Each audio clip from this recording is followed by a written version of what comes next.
Welcome to Gem Collectors with Shawn. I am that Shawn, and I bet everybody every Monday when all of a sudden I pop up there, you're saying, "Whew, he's here this week."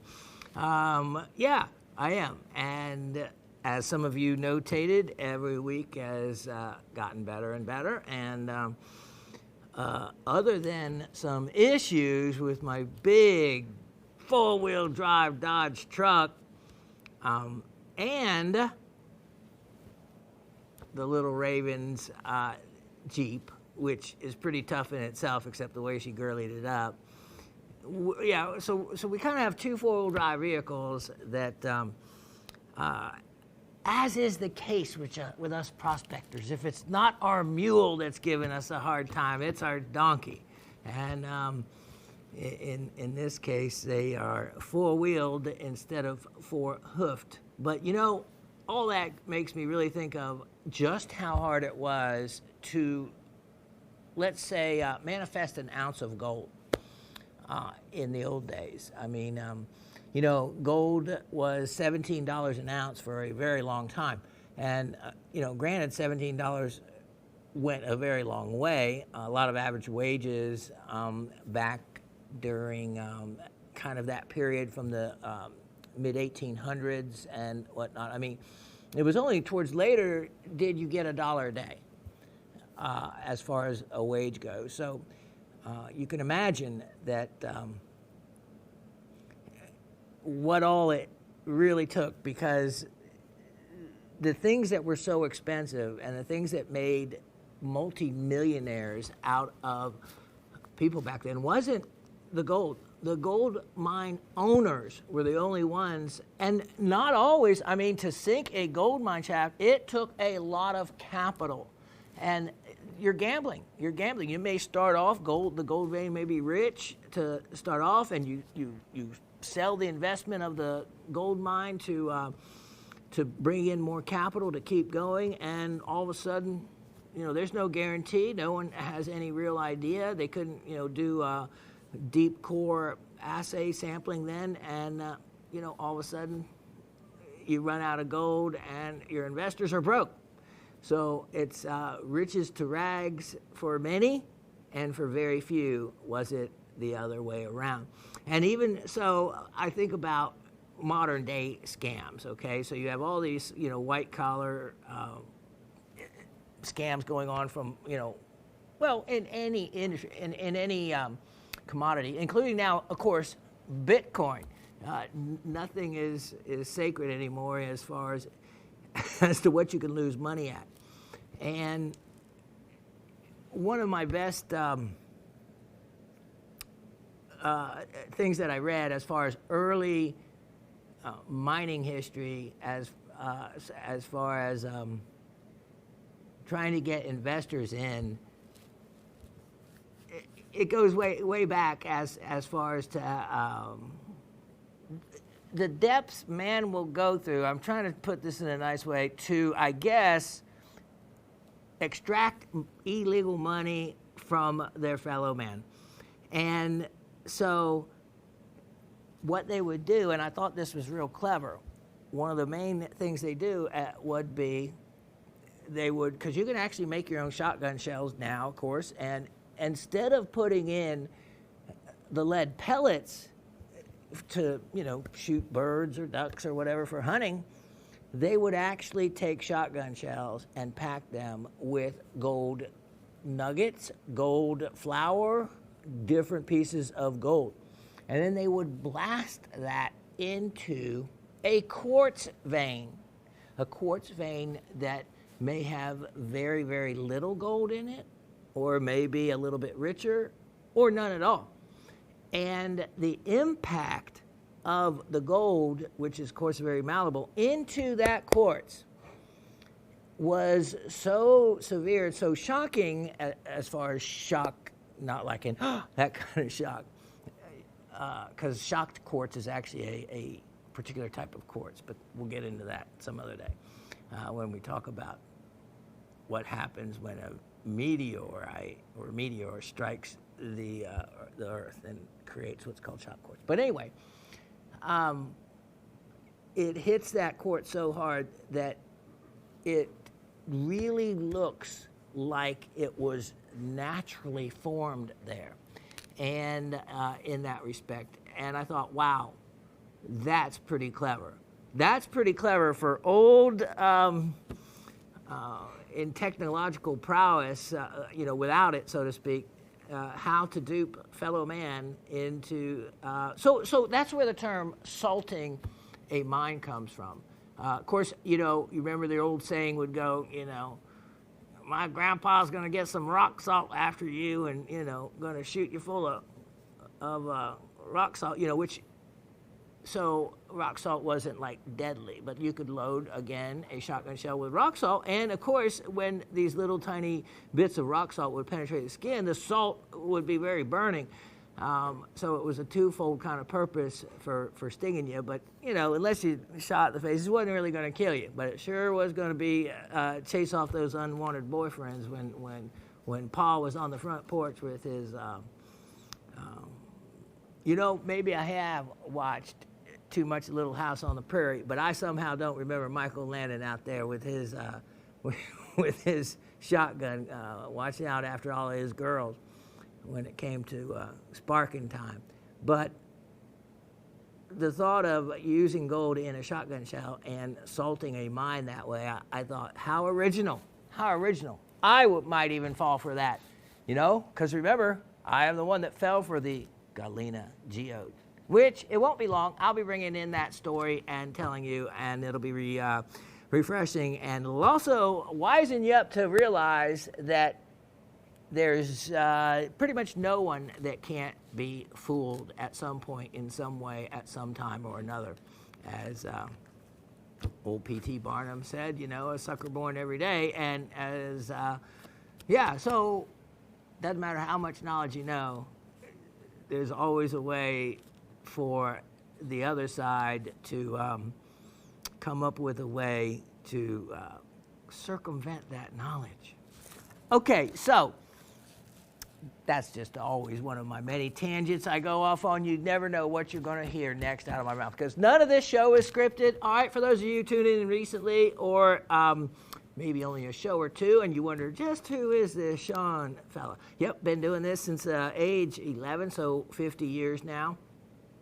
If you hear some of us talk about the family and some of these other stories that you might hear, it's because just had some difficulties lately. My father passed away and whatnot. So as a family, we share those amongst us in the comment section. So if any of you want to get in on the comments or wondering where these trivia questions and answers are coming from, you can go to gemshopping.com and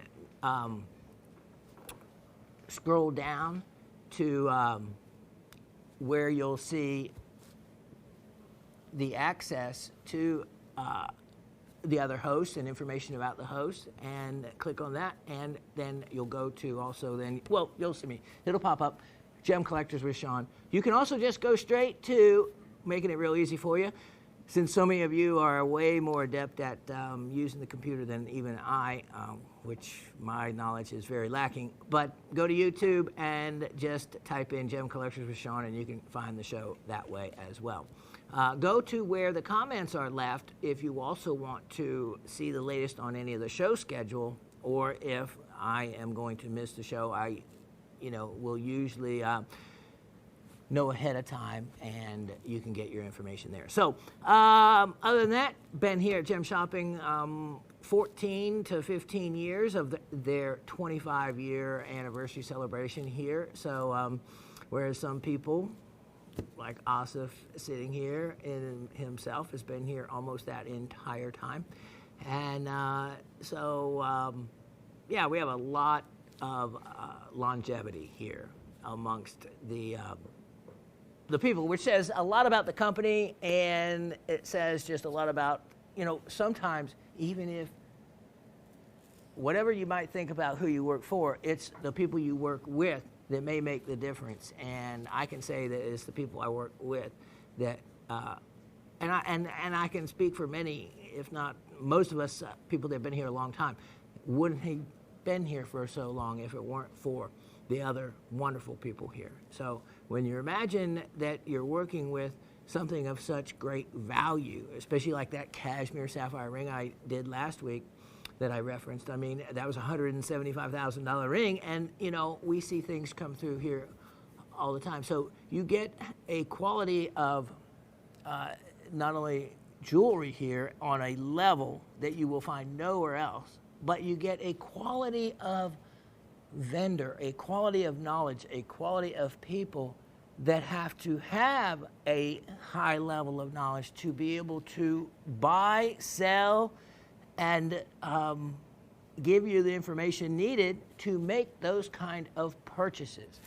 Now, if you want to start from the ground up and you want to know exactly maybe where that tanzanite, how it formed, how it started, what it's made of, this is the show to go to, because we take it from deep in the mine shaft, deep in the bowels of the earth, the mantle of the earth, where these items are being manifested out of magma, brought to the surface, and as they mix, going through the seawater and the sodium chloride, going through the coral, picking up calcium carbonates, and you take those combinations. If you ever take chemistry, as much you maybe didn't like it, but almost every element will pair with another element, thus creating a mineral.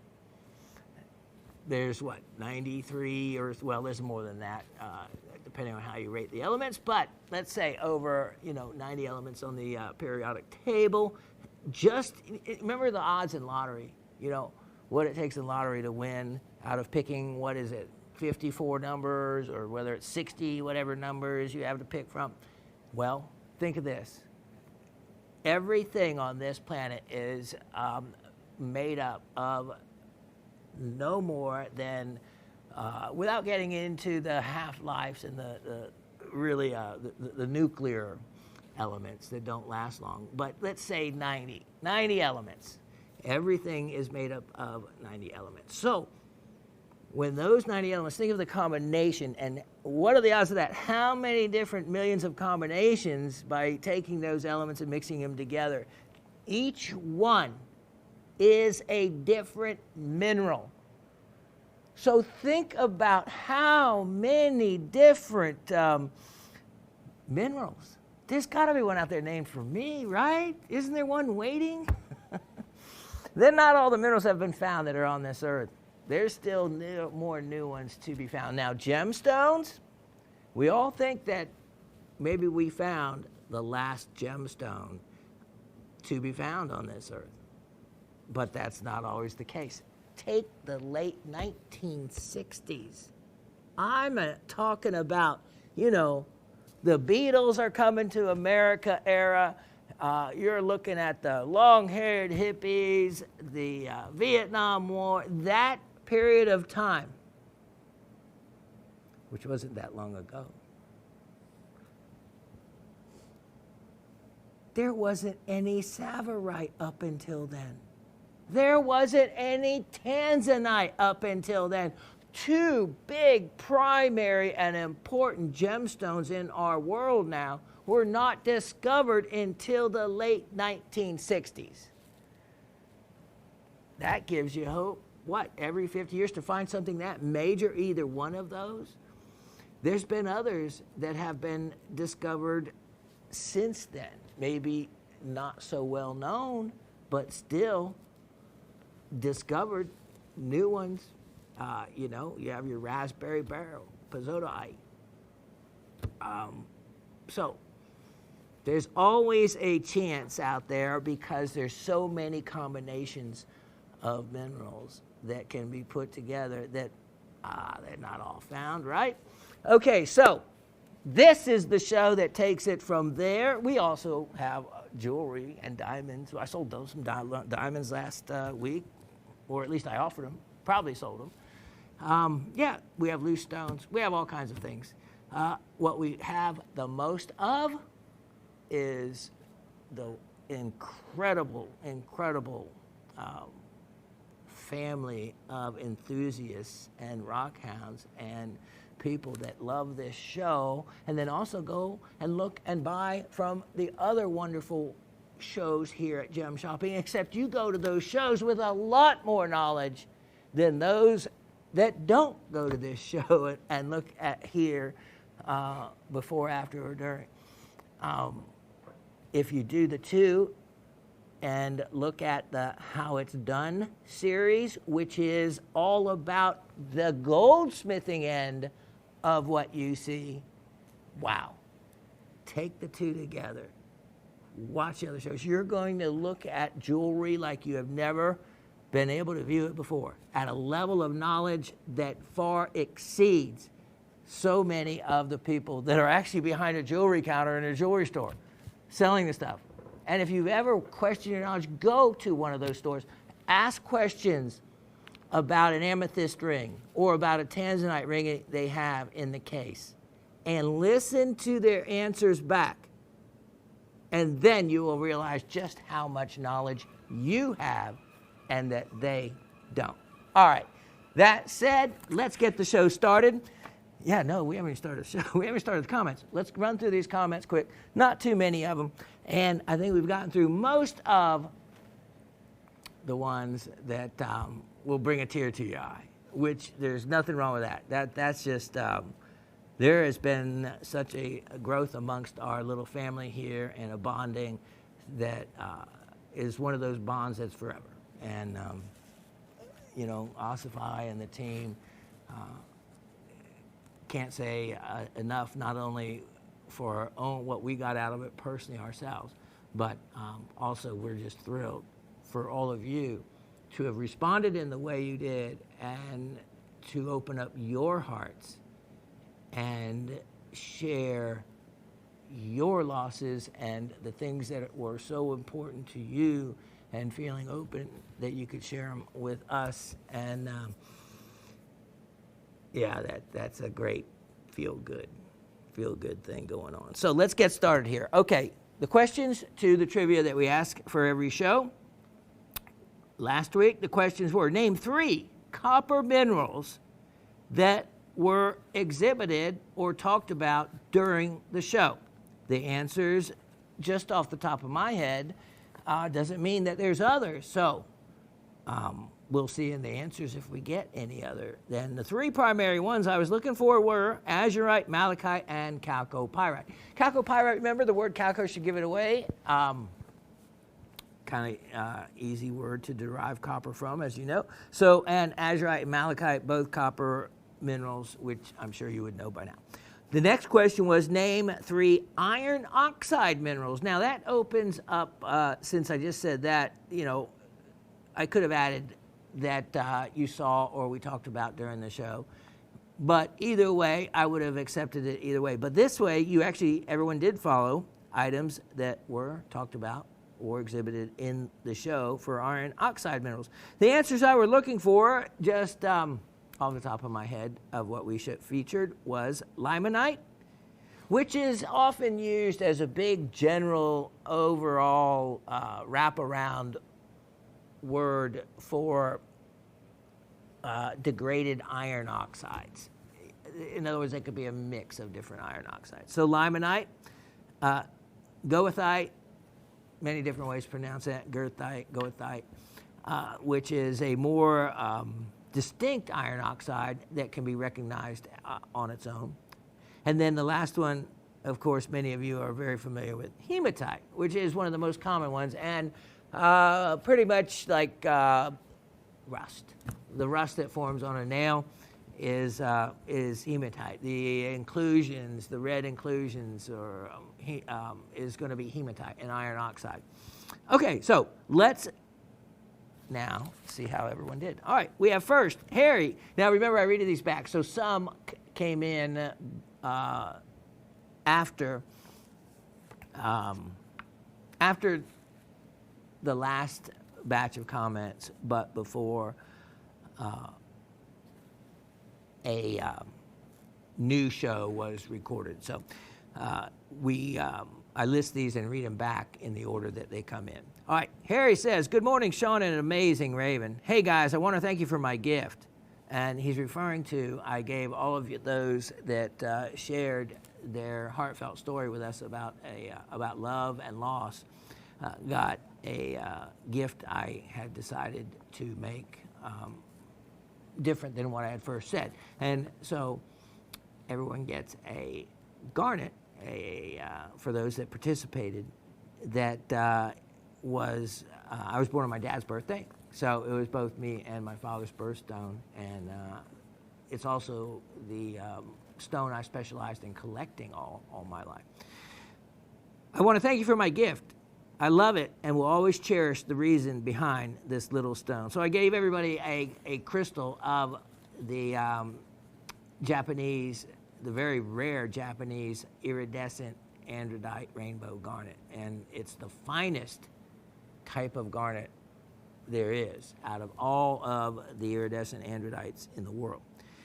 It will always mean for me as to a special sharing of all kinds of lives through you're going through some real rough times. It represents a getting to know each other in our little group just that much more. How we have all grieved and will most likely always have some sort of grieving in all of our lives.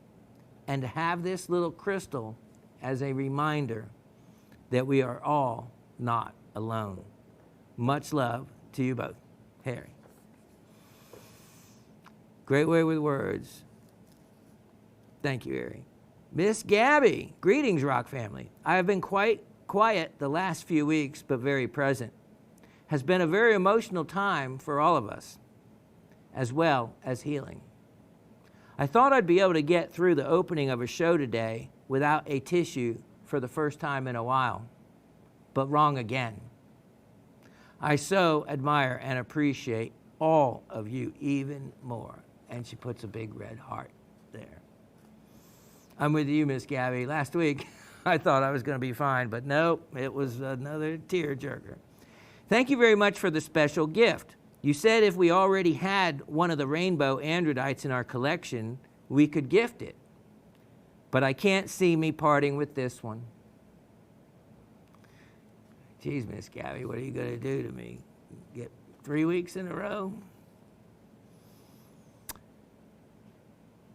Shawn, it was Miss Barber that coined the phrase, the Pakistani Four. Love it. Hey, thanks for letting me know that. I thought it was, but I didn't want to give credit unduly. And so Miss Barber gets the credit for the coining of the Pakistani Four, which, if you don't know what that is, that's the 4 primary minerals that I really did so well on getting in on them when I did. Which, what? Try to get something from Pakistan or Afghanistan in the regions that these come from now? Not going to happen. And at the opportunity and pricing that I was able to, yeah, especially not going to happen, because they're only the least expensive when there's first some quantity and they're fresh in the market and other dealers have them, but it doesn't take long for these items to dry up, disappear in the market, and then the price just goes really high. And so the 4 were, if I can remember it myself, just to, for those of you that aren't in the knowing, was beautiful, beautiful red zircons. I love it, with biotite mica in matrix. Triplite. And I have some more triplite I am going to be bringing in. But it does involve me to make sure that you get a piece good enough for me having to look through and backlight them and go through there. Because I'll be left with at the end, because, you know, I took just the entire, for this one particular miner, his entire season's discovery, so to speak. Now, he might have held out that I never got to see some of the nicer, better ones. I don't know. But I know for certain that I got a really good portion of what he had mined. And so that's the second one. Green Sphene, incredible sphenes, with other beautiful calcites and kinochlore mixed in with them. And then I think the very first one that I showed you was pink apatites. Pink apatites, natural color pink apatite in wonderful muscovite mica, incredible fluorescence. Beautiful, beautiful pieces. So that's what we talk about when we say the Pakistani four now, as Miss Barbara coined it. And great name for them. So everybody should have one of each, because you may not ever get another chance. Got the Euclase and Cavensite, Miss Gabby. Well done. Great, great, wise purchase. And I am glad to see that a collector got such a collector gemstone. She goes on to say, I have a large yellow-green Euclase in my collection, but decided to add a near colorless one to the collection as well. Where is your Euclase from? That's what I want to know, Miss Gabby. Let me know if it's from such a, I guess such a classic and one of the original discovery points of where Euclase is found. And that's, in this case, the Chivor mine. Only because it makes sense, because they're made up of exactly the same elements, just a different number and a little bit different arrangement of the molecules. So gives you a completely different mineral, And it'd be neat to see it. And also I have a surprise for you. Asif actually got to meet Summer just moments before the show started. And I didn't inventory it in because she's working on your other ornaments. And so Summer will take, which is Raven's daughter, and she's 23. She will take a picture of your mineral specimen, or just if you say you want a particular mineral drawn, and what she does is she'll take a piece of wood and she hand draws it, the specimen, or in this case today what I'm going to show you, and Asif set it up to where we have the picture of one of the most amazing lightning ridge black opals you've ever seen, and Summer's hand-drawn version of it on a piece of yellow pine. And she's making or using these as ornaments on her year-round Christmas tree, which with these ornaments, I would definitely have it as a year-round Christmas tree with them on. So you're going to get to see that in a moment, just because not to let you know that we haven't forgotten. She hasn't forgotten, and she needs some spending money too. So it took her so long. I couldn't believe it. We have to charge a little bit more for it, but nothing compared to actually how long she actually worked on the piece. But I think she did an amazing job. So everyone's going to get to see that in a little bit. Okay, so she also got the Cavensite. So she goes on to say, Miss Gabby goes on to say, I have a large yellow-green Euclase in my collection, but decided to add a near colorless one to the collection as well. Also have a couple of Cavensites, but love the large Stilbites on this one. Yay, thank you. Exactly. The Cavensite specimen was big for one thing, and most of the time the Stilbites are real small that are found with them. But look last week, if you missed last week's show, if you want to see a stunning Cavensite specimen with large Stilbites, which was a great thing to note, and a really good reason and smart to be able to pick it up and add to your collection. Would love to see the azurite specimen of Ravens if she trusts you to bring it in. That's the thing. Yeah. I want to see a little specimen she had earlier. She goes, what for? I said, well, I'm not going to sell it or anything. And yeah, she's very, very leery of me. Trivia: azurite, malachite, chalcopyrite, so that covered the copper. For the iron, hematite, goethite. And I tried to make this one be the right answer by thinking of another iron mineral that sounded close to it, but out of bitonite, I just couldn't think of one. Bonitoite, no. Bitonite. Came close there, Miss Gabby. But bitonite, remember, is a type of feldspar that was named after the original name for Ottawa, Canada, which was Bytown. And so some was found there, and it was named after there, but the name later changed because what it actually is, what bitonite is a plagioclase feldspar that is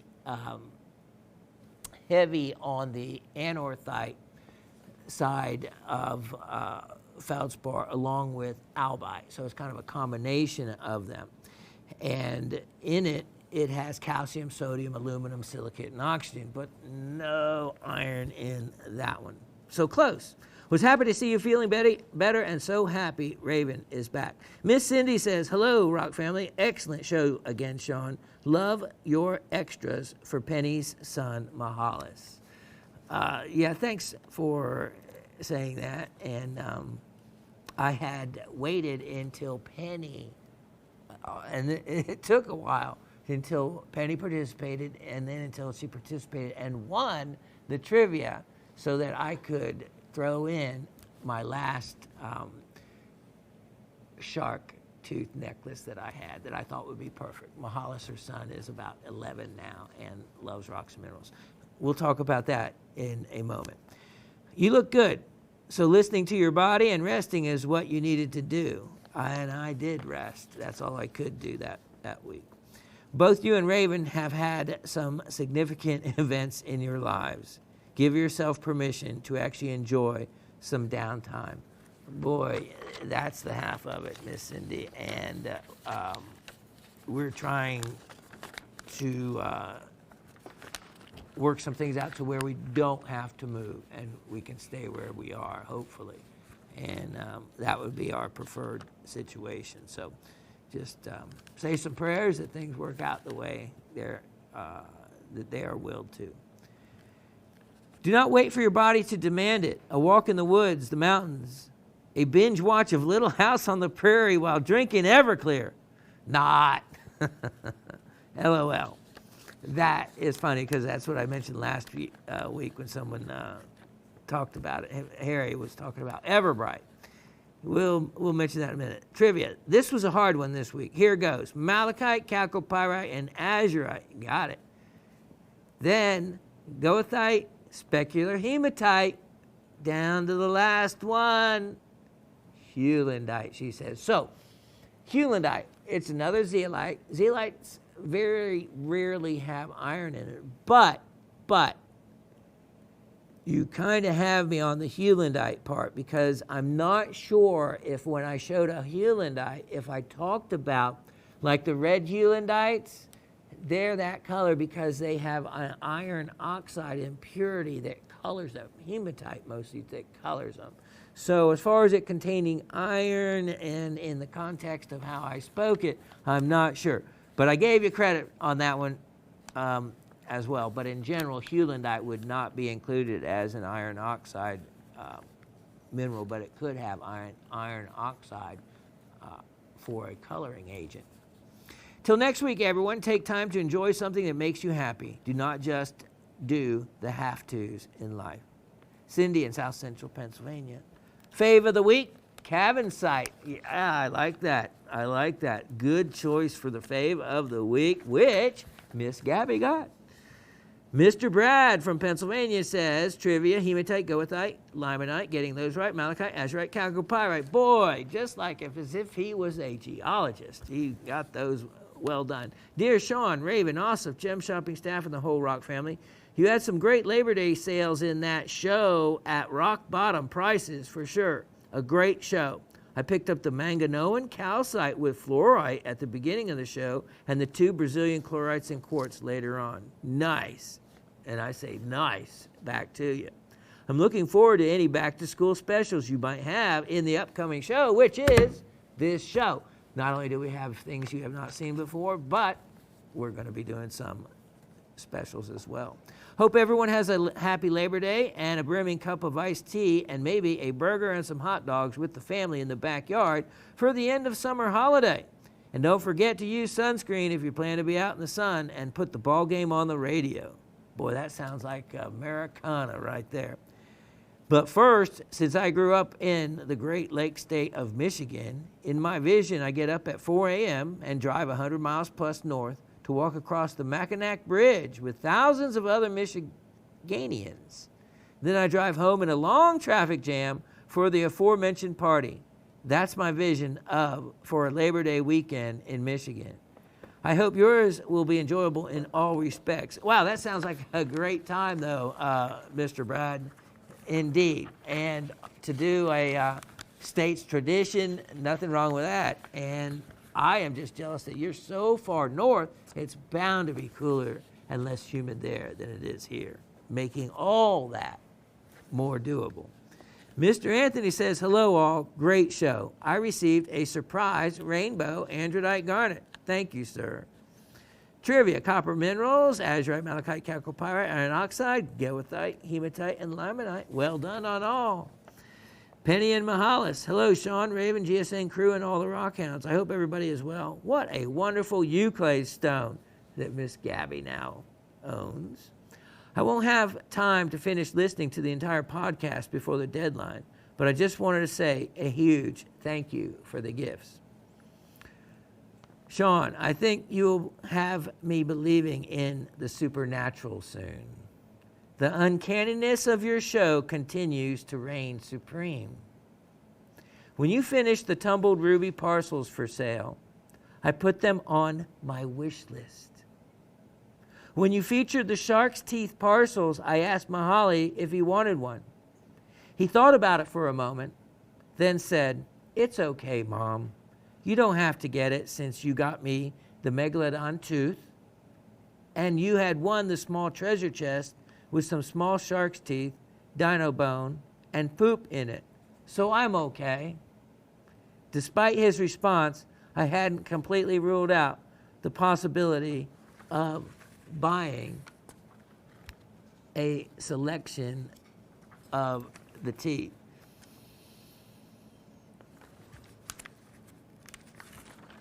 By the way, Miss Ursula, your English is impeccable and your writing style is phenomenal. If you are not a writer, you certainly should be, and it's never too late. Signing off for now, wishing everyone a great week and hope to see you next week. Penny and Mahalis. Miss Ursula does have a wonderful way in her writing style. You are so correct on that. And I love the way she incorporates her answers to the trivia in the way she writes. And, you know, in the uncanniness of this show, yeah, the number of incidences is beyond the number. I used to be able to spit out the 2 or 3 or 4 quickly, but there have been so many now that, you know, there can be no such thing as coincidences that happen at the rate that that the magic has happened. So there really is something, and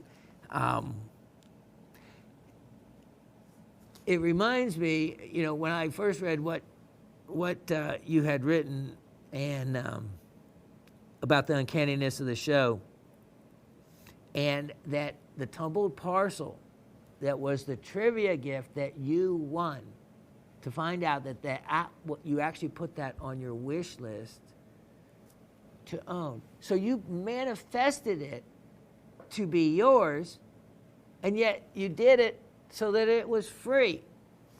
That's a lot of power and magic amongst the entire show it takes for that to happen. And I'm just glad to see that the one that wants it got it. And it also reminded me of one more thing when you said the supernatural about the show. The first thing when I read that, I said, wow. And as soon as I said, wow, let's see who of you will remember or know this fact. As soon as I said wow to myself, I thought about the very famous wow signal. Now, you had to be a geek in 1977 to remember this at all. So what it was, there was a place in Ohio State University, and they had a large radio telescope at the time, and they called it the Big Ear. And towards the end of the telescope's life, they turned it over for use as a listening device into the universe for extraterrestrial noises or sounds or any other form of life, like Little House on the Prairie beaming back to us, something like that. They received a signal. Of course, all this information came in on these old computers, and then later the data would have to be collated and gone through for anything of importance to be spotted. So when one of the scientists was going through the data, he looked at a very odd phenomena that only occurs from a human source. And it was this 72-second narrow beam of energy coming from the constellation Sagittarius.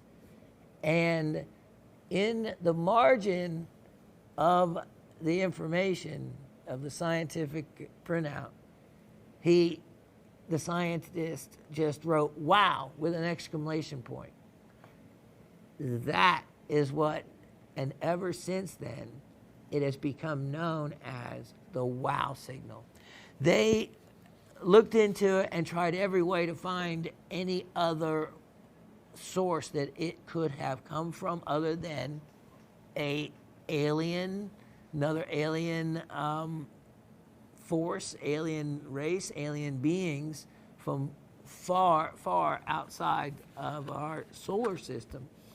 And so, of course, I happen to be one that believes that this entire universe was not created just for us little earthlings. I think that there are many, many other civilizations out there. Because if not, there's a whole lot of space out there and planets being wasted for people here on Earth that don't even appreciate what we have.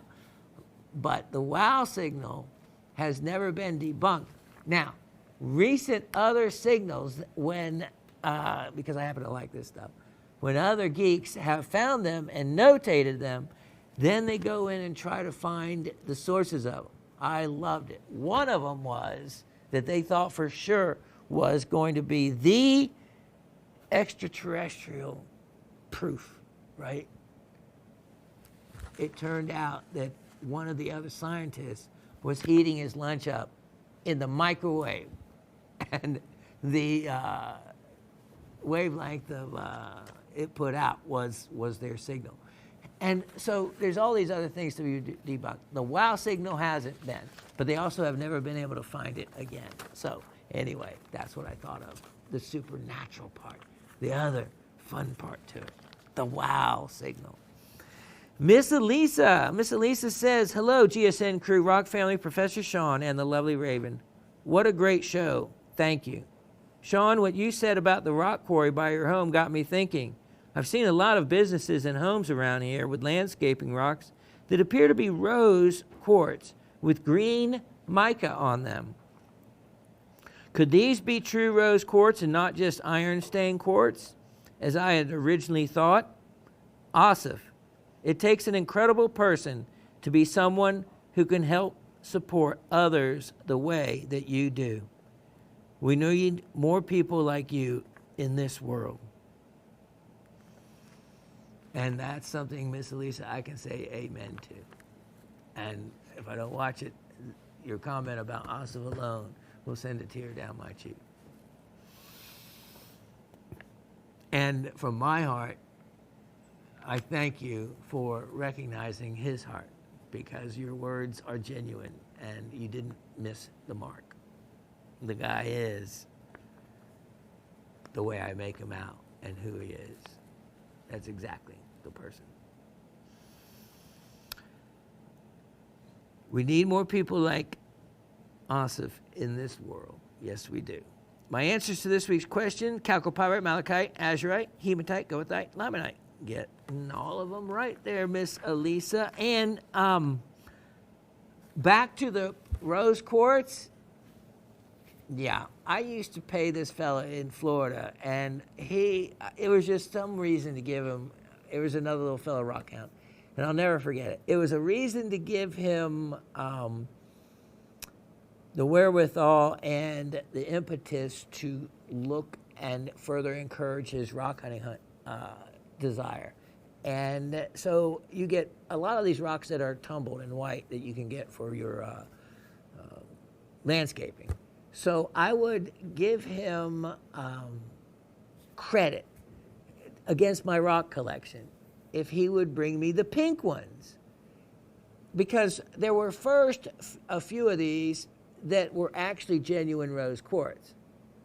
But then later, and I could really never tell him no, he started bringing me the ones that were stained by iron oxide. And I didn't want, for the little that I had to give back to him to keep the encouragement going, I said, yeah, I'll credit you for that. And so I ended up with bags of these iron oxide ones because maybe I thought, at the time, maybe there'll be a real pink one can't come through. No, he pretty much found the easy ones, the iron oxides from there, and I didn't really get the pink ones. I was rose quartz ones that I had hoped for and longed for. But it's funny you say that because that's exactly the case, that yes, many of them are from iron oxide staining. Now, a way to check is you can, crack one open, and if it goes, all the way through, or it's one thing, or if it's just a surface oxidation, then there's your answer on that. But one thing, the difference is iron oxide still looks like rust. Georgia red clay looks way much more like rust than it does like pink rust or pink quartz. So there's that huge difference that should be recognizable, because pink quartz or rose quartz is just that. It's pink. It is not the color of rust. So if you get to look closely at them, you're going to probably find that unless they're pink, that it is an iron oxide coloration that is causing that. Harry says, good day to you, Shawn, and the beautiful Raven and Asif, Dave, and the rest of the GSN crew, and all our newfound brothers and sisters in stone. LOL, Shawn, on the mention of Everclear. I actually thought about that as I wrote it, as another brand of the same product as Everbright. I did hear of moonshine called Everclear. LOL. I want you to know I have read the prayer of Francis of Assisi quite a few times over the years. And actually, there's more to it I am going to share before I get started. Added to the rest of his prayer, it reads on as to say, O Divine Master, grant that I may know so much to seek, to be counseled, as to counsel, to be understood as to understand, to be loved as to love. For it is in giving that we receive, it is in pardoning that we are pardoned, and it is in dying that we are born to eternal life. I know this is a special prayer. It sure helped me in my times of need. And I remember it many times, my mom referencing it as she raised 6 children. You can imagine. I think I will try to answer the trivia before I go to work on 8/24. Wow, nice Euclid stone. I am trying to pass at the pavilion angles and rows of steps. I'm trying to guess at the pavilion angles and rows of step cuts. Because remember I said that Euclid, which seems to be a topic this morning, was step cut. And in the way they do that, they start with really broad angles and just slowly taper them. And it gives you a, kind of a bullet of a pavilion. But in almost all cases, step-cut pavilions will give you a lot of brilliance back out of the stone. So he guesses at 60, 55, 50, 41, 40. Now, this is something that, these are angles. Now, these are angles relative to the girdle, the circumference around the stone. So if you have a girdle like this and the side is straight down like that, you have a 90-degree angle. If you have a 45-degree angle in the pavilion, you have your girdle, which is, let's say, your 0 point. 45, of course, is in between the two. So that angle would be like that, splitting the difference between the right angle, right? So you have 45. Here's the thing. Diamonds have such a high refractive index. The higher refractive index, usually the shallower angle you can cut. So a pavilion on a diamond, you can cut it as sharp as a 37 degrees, 36 degrees, in that range.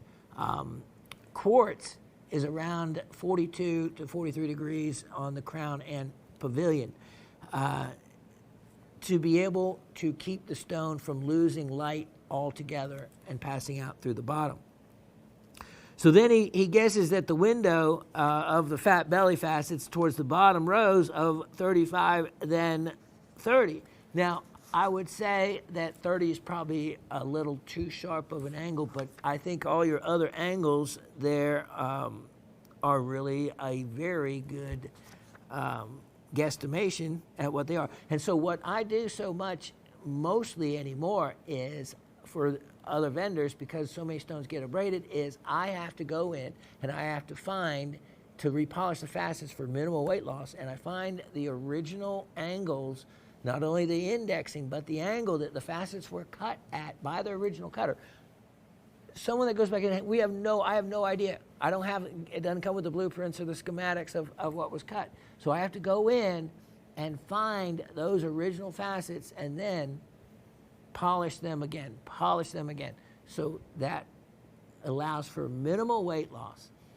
That's something that the Asian cutters will not do. So if you send something back and you want them to repair, what's called a repair, or just to polish the abrasions out of a stone, you know the amount of time it would take them to do that? They could cut from rough multiple stones completely, because you don't have to worry about finding someone else's facets. You have to just cut them at the facets that you know that will create a brilliant stone. So you go back in and, they just go either using jam peg or regular machine cutting. It is the time that it takes in repairing the stones like that. That's not what they're interested in. That's not how they make their money. It is, so what's happened is some people have thought that they could get something done cheaper by going to and using an Asian cutter, and so spend the money, ship it over there, the insurance, the cost of shipping, the entire paperwork that has to be done for importing those kind of items. So what has happened to these people that have tried that and trying to get something done less expensively is they come back and they get a stone back with that weighs half of what they sent it.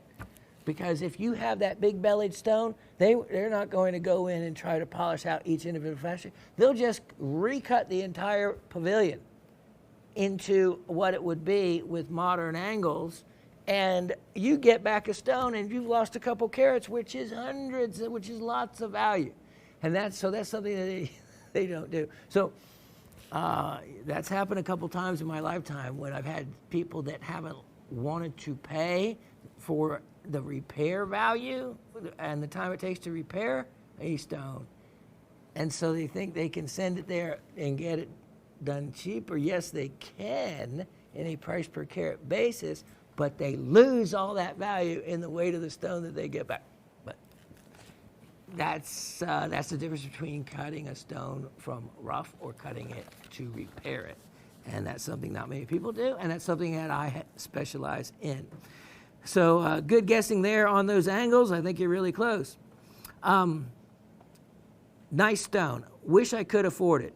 Well, I enjoyed this show immensely, but am a little downtrodden that for such lovely prices and specimens, I have to draw a big zero. I paid all my bills. I paid all my bills. I paid all my bills. I hate it that I paid all my bills. I hate that I paid all my bills. I paid all my bills. It is not cheering me up at all by writing it all down. I am not a cheery man that I paid all my bills.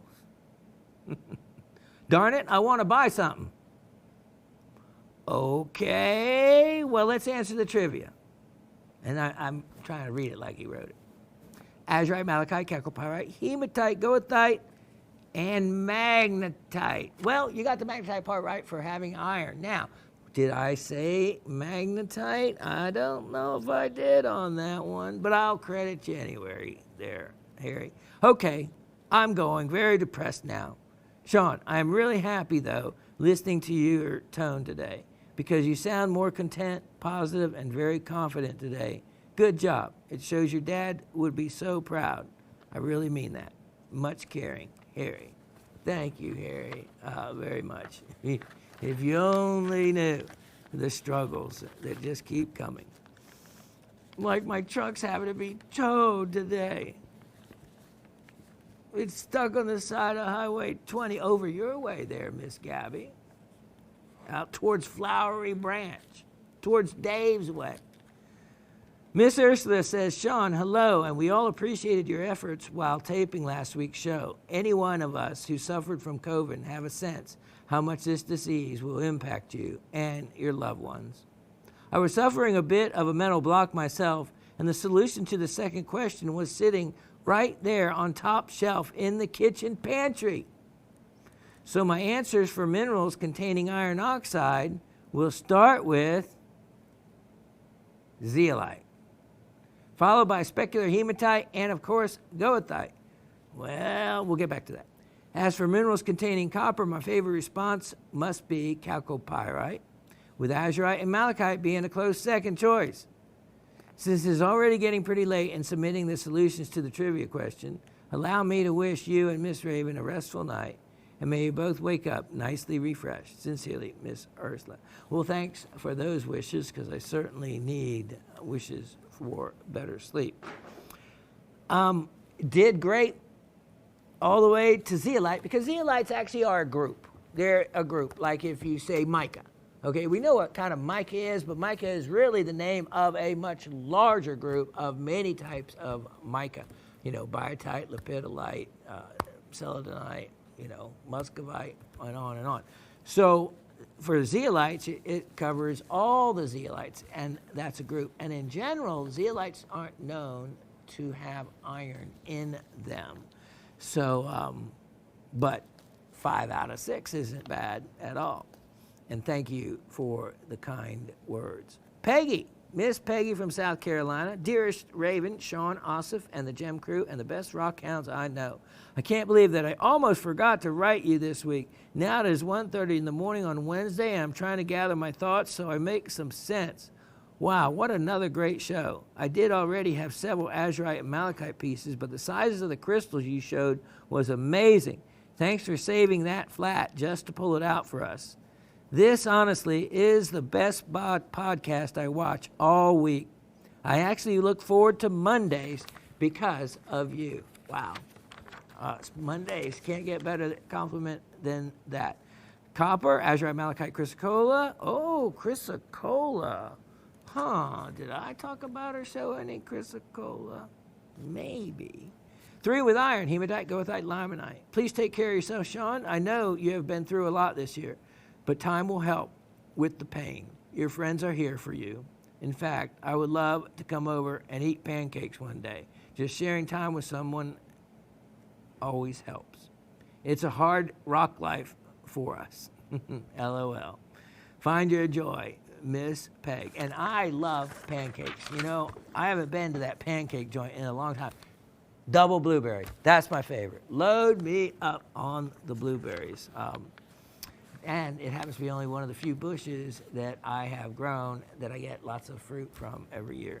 All right, so that gets us to it. Let's get to the rocks and minerals, but after we announce the winner this week. And the winner this week, after dropping the names in a hat, after assigning them to all the people that got the answers right, which was almost everybody. And this week, the winner is Miss Elisa. Yes, you are the lucky winner. And let me show you this is another item that goes back of meaning to my father and I. Garnets. My birthstone, his birthstone. Look at these babies. Oh yeah, these were from a personal collection. And if you ever wondered what the difference between a grape rhodolite, what it should actually look like, and some almandines, here you go. Here's 2 matching stones, nicely cut. Look at this cushion cut almandine and this. Now, when I say almandine, of course, almandine is a mix of, it has iron in its composition. Rhodolite is a mix of almandine and pyrope. And usually they say about 30% almandine. So you're going to have iron in both. And both of these respond strongly to the magnet. But what I want to show you is, let me just pull this back for a moment. Let me show you the cutting on these stones. These are actually some beautifully cut. Look at that. Look at that cushion cut, my favorite cut. Then look at true Orisa Grape Garnet. Now, Orisa is a huge gem area of India. So a lot of the gemstones in India come from Orisa. So including their Alexandrites. When you hear Orisa Alexandrites, that's India. Look at that. Look at the richness to that color. And I see so many like red garnets being called grape garnets, or these other names they make up for it. And without seeing much grape color in them, or purple color. So I don't know where they get the grape on those, but you can see the grape on those others. Here's another round one. So you can add these and to your collection, so you can play around with also the difference in the magnetic susceptibility based on iron content in them. And they look at that. See, because of the high refractive index, you can have a lower angle, and garnets, have a high refractive index. And that's one reason why you can get these brilliant stones and cutting. Let me show you this one last time. Look at that. That cutting is spot on that one. What a beauty. Yeah, I can't really believe it that I'm actually giving away. So look at the weight of the pairs. The 2 rounds weigh 232, and the 2 other ones, the total weight 228. So, but really 4 great stones. All right, let me tuck those away for you. Congratulations to you, and we'll be right back and start the show. Is it live or is it Memorex? I remember that commercial. This fits that perfectly. Can you tell which is the real opal and which is the one that has been painted on wood? I'm telling you what. For one thing, Miss Gabby actually owns the opal on the left. Yes. What you're looking at is a genuine black opal. What you're seeing on the yellow pine is completely hand-drawn from the picture. And of course, depending on whatever exact angle Summer had the black opal tilted at, is what's going to give you a little bit different perspective of it. But as far as capturing the overall life and vividness of the real, genuine opal, I think she did a great job. But of course, it's Miss Gabby's opinion that matters. This is another addition to her let's say, living Christmas tree in the respect to rocks and minerals. Because look at this. Okay, let me show you how big this actually is. This is stunning. So this wasn't done in time for me to inventory it in for you to get this week, Miss Gabby. I will be inventorying this so you can be able to purchase it, and she's working on the other ones of yours as well. So this is what I mean by, if you have a picture and or a mineral specimen that you want made, she signs them. Opal, you can see the yellow pine. They're drilled to be hung. You can see this one is a large one. And bless her heart, and Miss Gabby, I'm sure you won't mind, this will be a little bit more than the normal ones. I told her that the number of hours that she had in it, I said, there's no way I can pay you what you normally get on these because of the time she took. But she wanted to get it right. So it didn't matter the amount of time, and she understands that you can't always be paid for your time in this business for what you spend doing something, but she did it out of her own pride. she said she had over 10 hours, and I believe it. And her boyfriend, Darren, who's a wonderful guy, just sat there and watched her through all these different times as she, looked at the picture of the opal, because this opal in person is, which I haven't seen. I've still only seen the picture, but it is large. It is a large opal and is one of the finest black opals I've ever seen.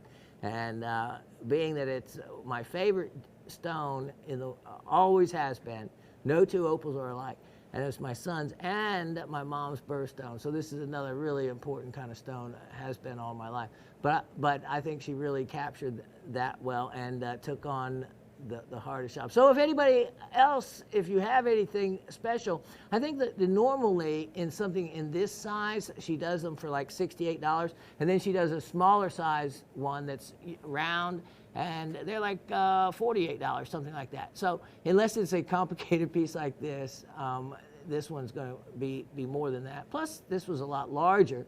But yeah, the amount of effort and pride that she puts into this goes right along with everything else that you get here at Gem Shopping. You get pride, you get knowledge, you get care, and you work with people that have that passion like you do. Look at that. I love that piece. Okay, so that was just another little extra. That wasn't even starting the show.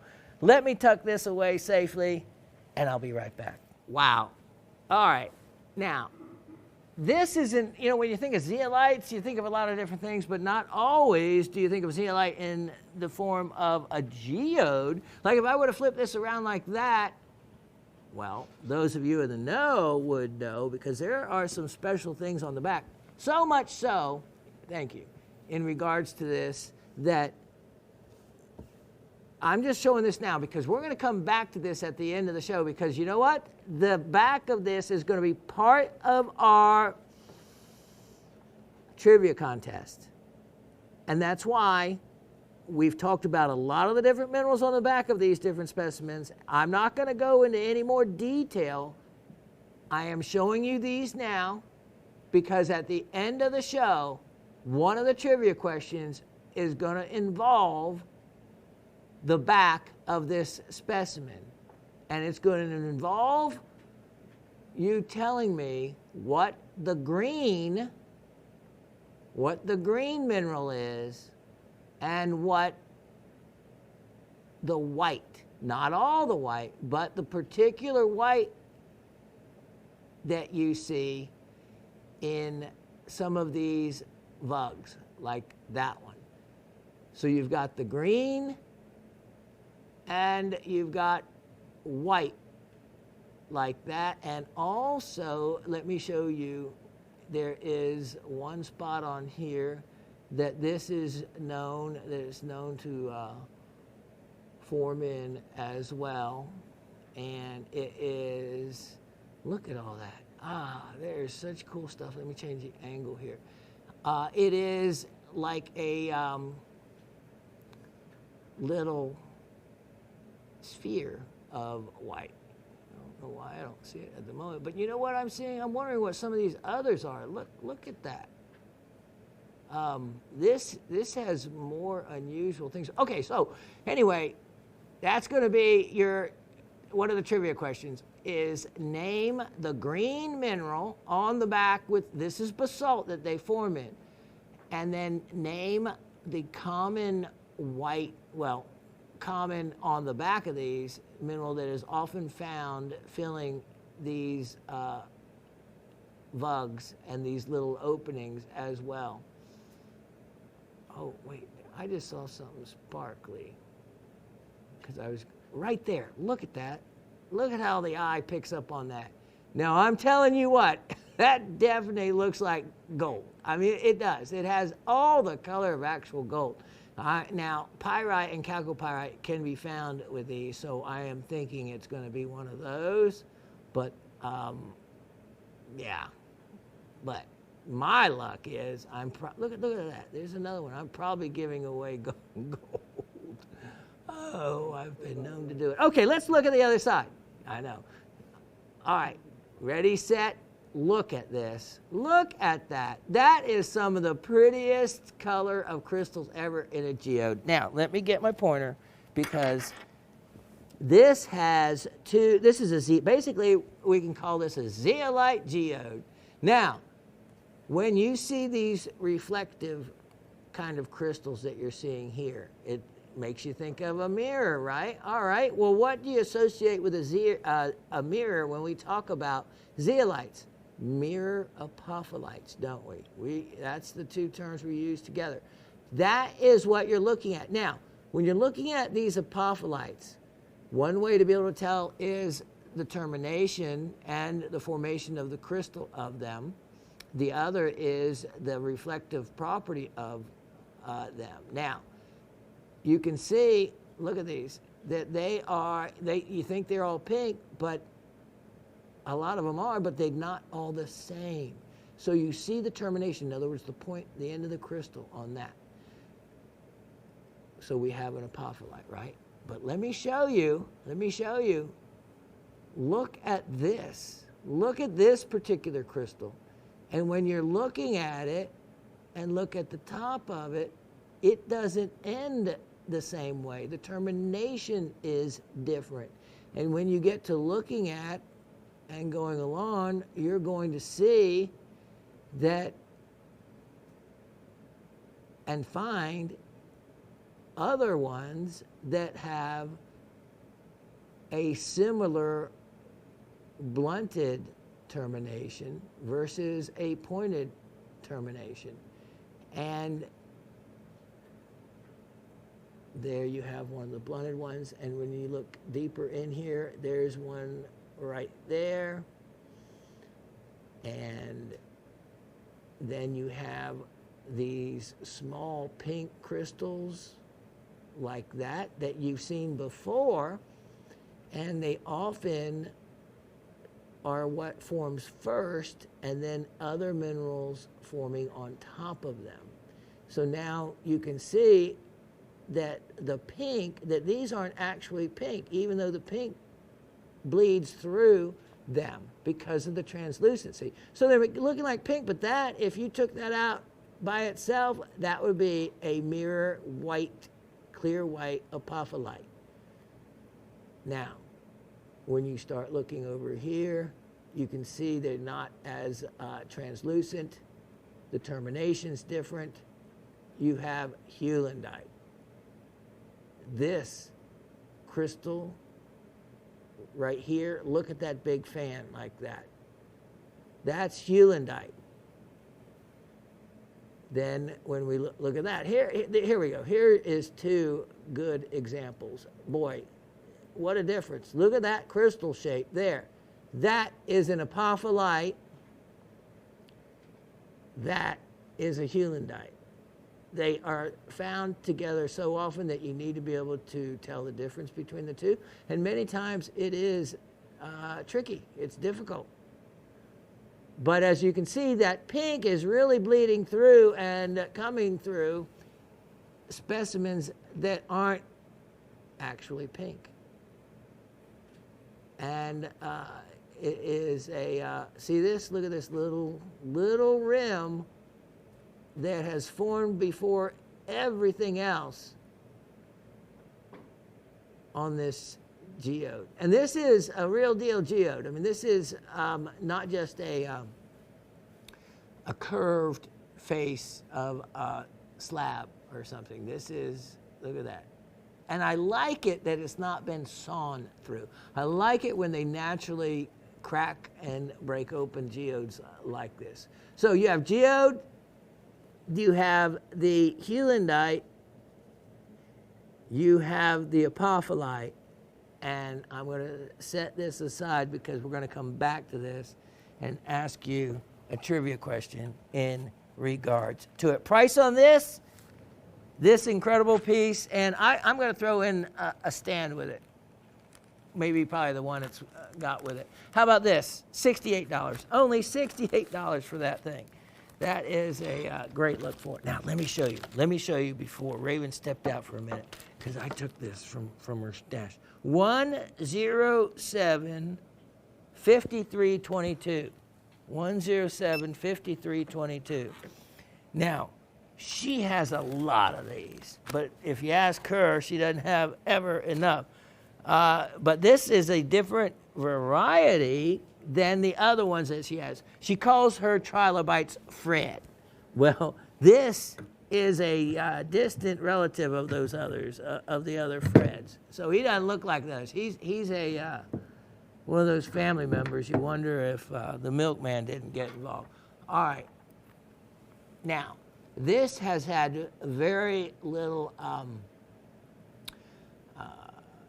what's the word? Well, okay, almost all fossils have some percent of preparation that is rebuilding the piece and recreating it, the parts of it that were missing. And when you see fossils in museums, genuine fossils, whether it's a huge, skeleton that they've dug up of a particular, Tyrannosaurus Rex or whatnot, there's none of them that are 100% all genuine. There's always a percent, and they are sold as a certain particular percent of it having been rebuilt. And so they'll say or reconstructed. So they'll say a particular specimen is 70% original, 30% reconstructed. And that's one of the determining factors for evaluating museum pieces, and their value is how much of the specimen is original and how much of the rest of it has been added to and reconstructed. Now, because if someone says, oh, it's all genuine, all original, yeah, there's no such thing. Don't believe it. Unless it's got missing items and things, like a missing leg or something, then you might be able to believe it. But if it's all there and they say none of it has been reconstructed, then I would run, because their nose is going to grow so big you won't be able to get out the door. Now, this is in all natural stone. This is a large percentage. I was looking at it closer. All original, but it does have some reconstruction to it, as most of them will. Now, trilobites. Let's talk about trilobites. They're 350 to 400 million years old. They are from the Devonian area, named after Devonshire, England, where they were first discovered. And they, some of them got quite big. They are very closely related still to the modern day, you say that in a way, horseshoe crab. And they look, many of them often look very closely like a horseshoe crab.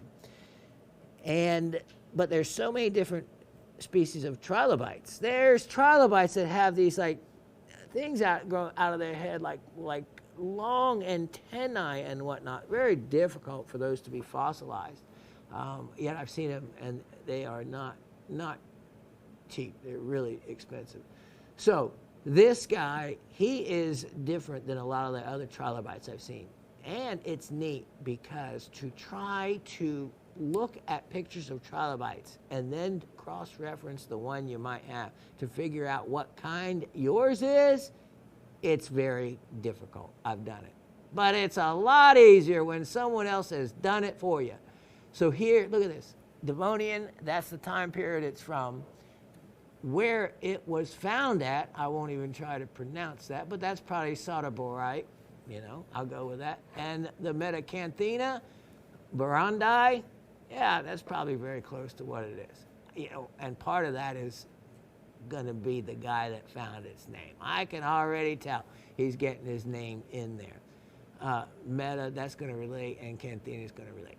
Okay, so this has the actual name of the type of trilobite. That is a big plus in itself to have. In its natural silica stone, look at the eyes. This is the Devonian they call the Age of Fishes. That is when many of the fishes and from sharks to were developed and evolved in the seas. And it was mostly plant life on land. And it's also the era of when amphibians developed. So amphibians, remember, those are the critters that started crawling out of the water. Those are the critters that started to be able to live partly out of the water, partly on land, and as evolution took off from there. But that's the Devonian era is the era when that started. So if you want something different that is like no other trilobite, this is one. This is the one. Because even like those trilobite pendants I sold, I think I put the name of that species on there too. It wasn't this species. So no, haven't offered this species. And look at this. This is a big size. That's a big size. And it would look great in a stand. And boy, I tell you what, I see this and I think of the Madagascar hissing cockroaches, because it's about the size of one of them. But I think I'd rather take a hissing cockroach than something with all those little legs around it like that, whether it's in the water or not. All right, price on this, you're going to love it, because it is for the size and for the, especially since I actually have the full name of it, information counts for a lot. Let's make this guy only $44. Only $44 on that. And there's not going to be another one. One of a kind. One of a kind. $44. Now, that's going to take a moment for me to describe and show you that. Let me... Yeah, no, you know what? This is going to be a good time because it'll take a moment. Because what I'm going to start with is actually, let me get these unwrapped. Okay, I'm getting ready to show you something that I've only sold. I think there was 2 total over a period of 5 years. And I only had a few to start with. This was a one-time purchase from a Brazilian dealer, and I have an item number that includes both of these. So I'm going to show 2 pieces. Then I'm going to show them separately with separate item numbers. But first, what I'm going to show you is an opportunity if you want, but you're going to have to be quick on the phones and be the first one to buy them if you want the 2. So I have an item number that covers purchasing both to start with. And why I'm being vague about that, because they are 2 different colors, and it would be really neat if you wanted to have both of them, because I'll never be able to offer something like this again. So what I'm going to start with is the item number that will, and plus there's a total of a $50 discount if you get the 2 pieces together. Then when we break them up, they will be a little bit more expensive each, but still something super rare. So let's get started. Now remember, this first item number is going to be for both of them, and then I'll talk to you about both of them. Call in to buy both of them, because when I'm done presenting the 2 as a set, then I'm going to give item numbers for each one individually.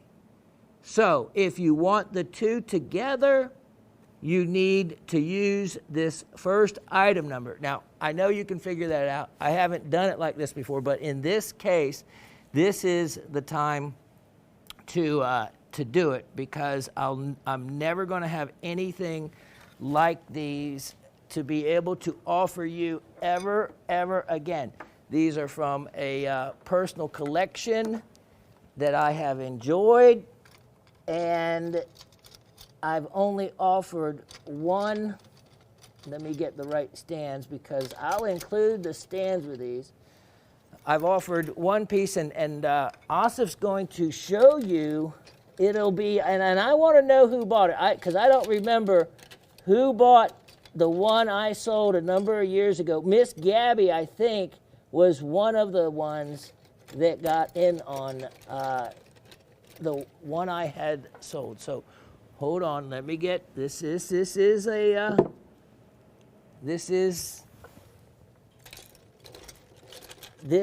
presentation. And so I have to make sure I have all my ducks in a row. Okay, so the item number, we're getting ready to show you. Item number 1075122. And wow, Etched Morganite. Why this is so crazy, this is natural color. These come from, it was one locality, and this, look at this. You have the pink and the peach colors. Natural color. So much morganite nowadays is, well, treated. And that's why you see some crazy colors. And all the peach colors you see, it's a radiation treatment. Now, I'm going to explain to you exactly what you're looking at here.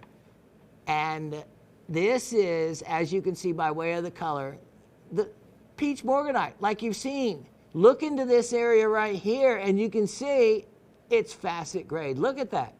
There's a large natural color morganite in there. And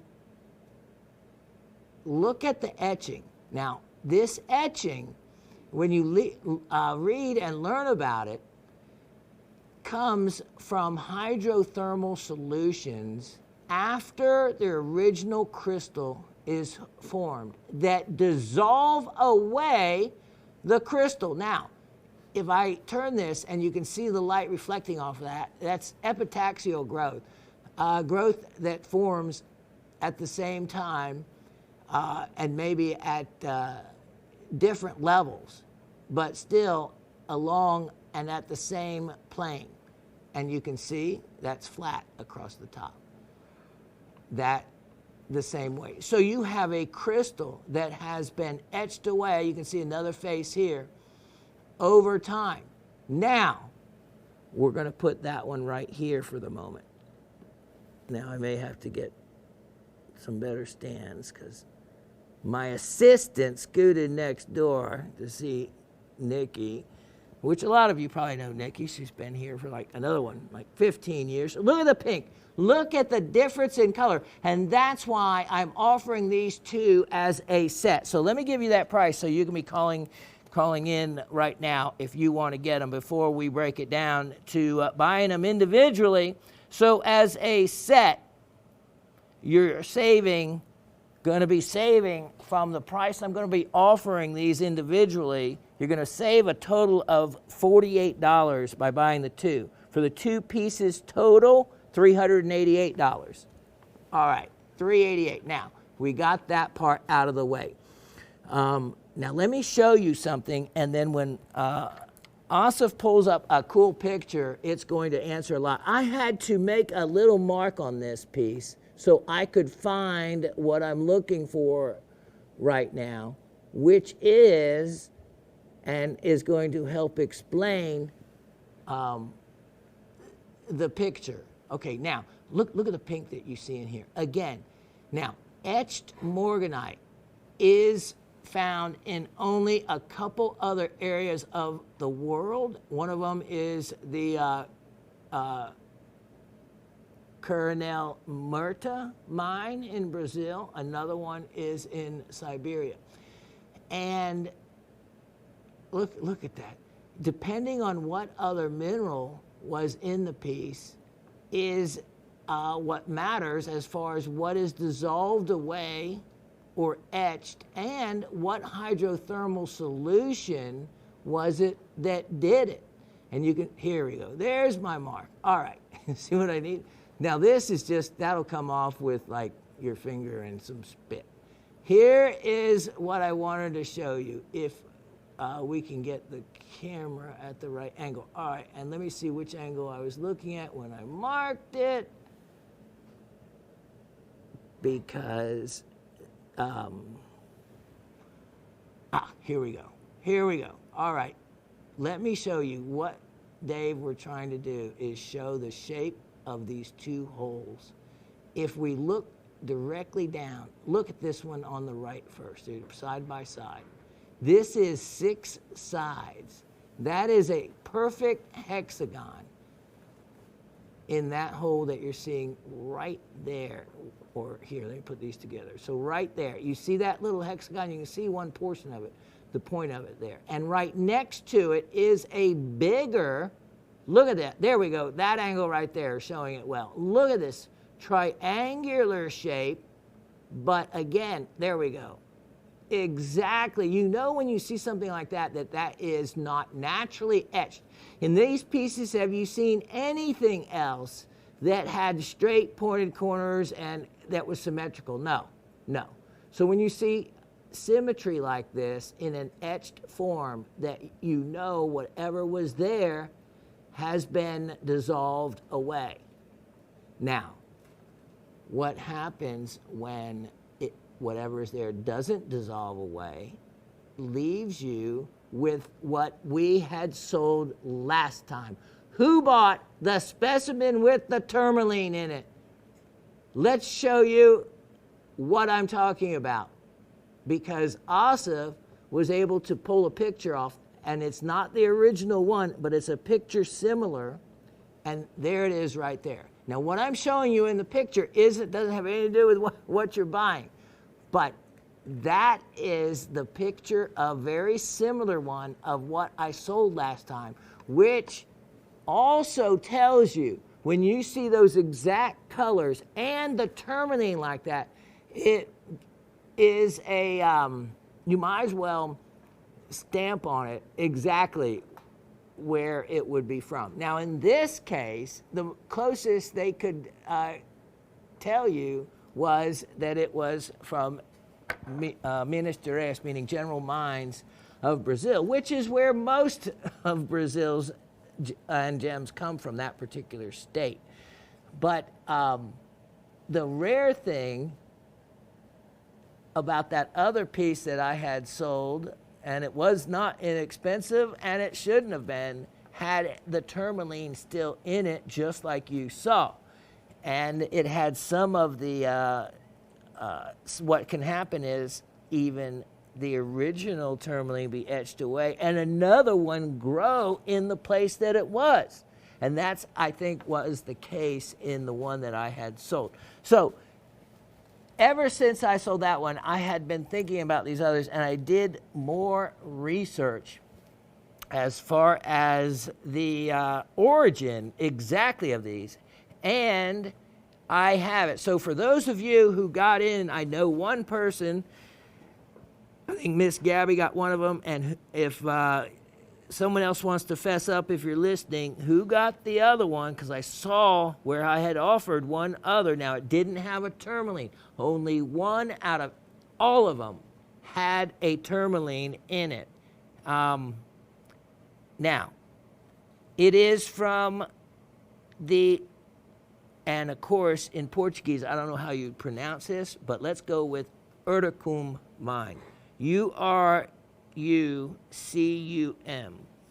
Urtucum, something like that, mine. So I have a much better idea of the exact mine that it came from, because there was, the Brazilian dealer said this occurs so rarely that for him, he said it was a single source in Brazil.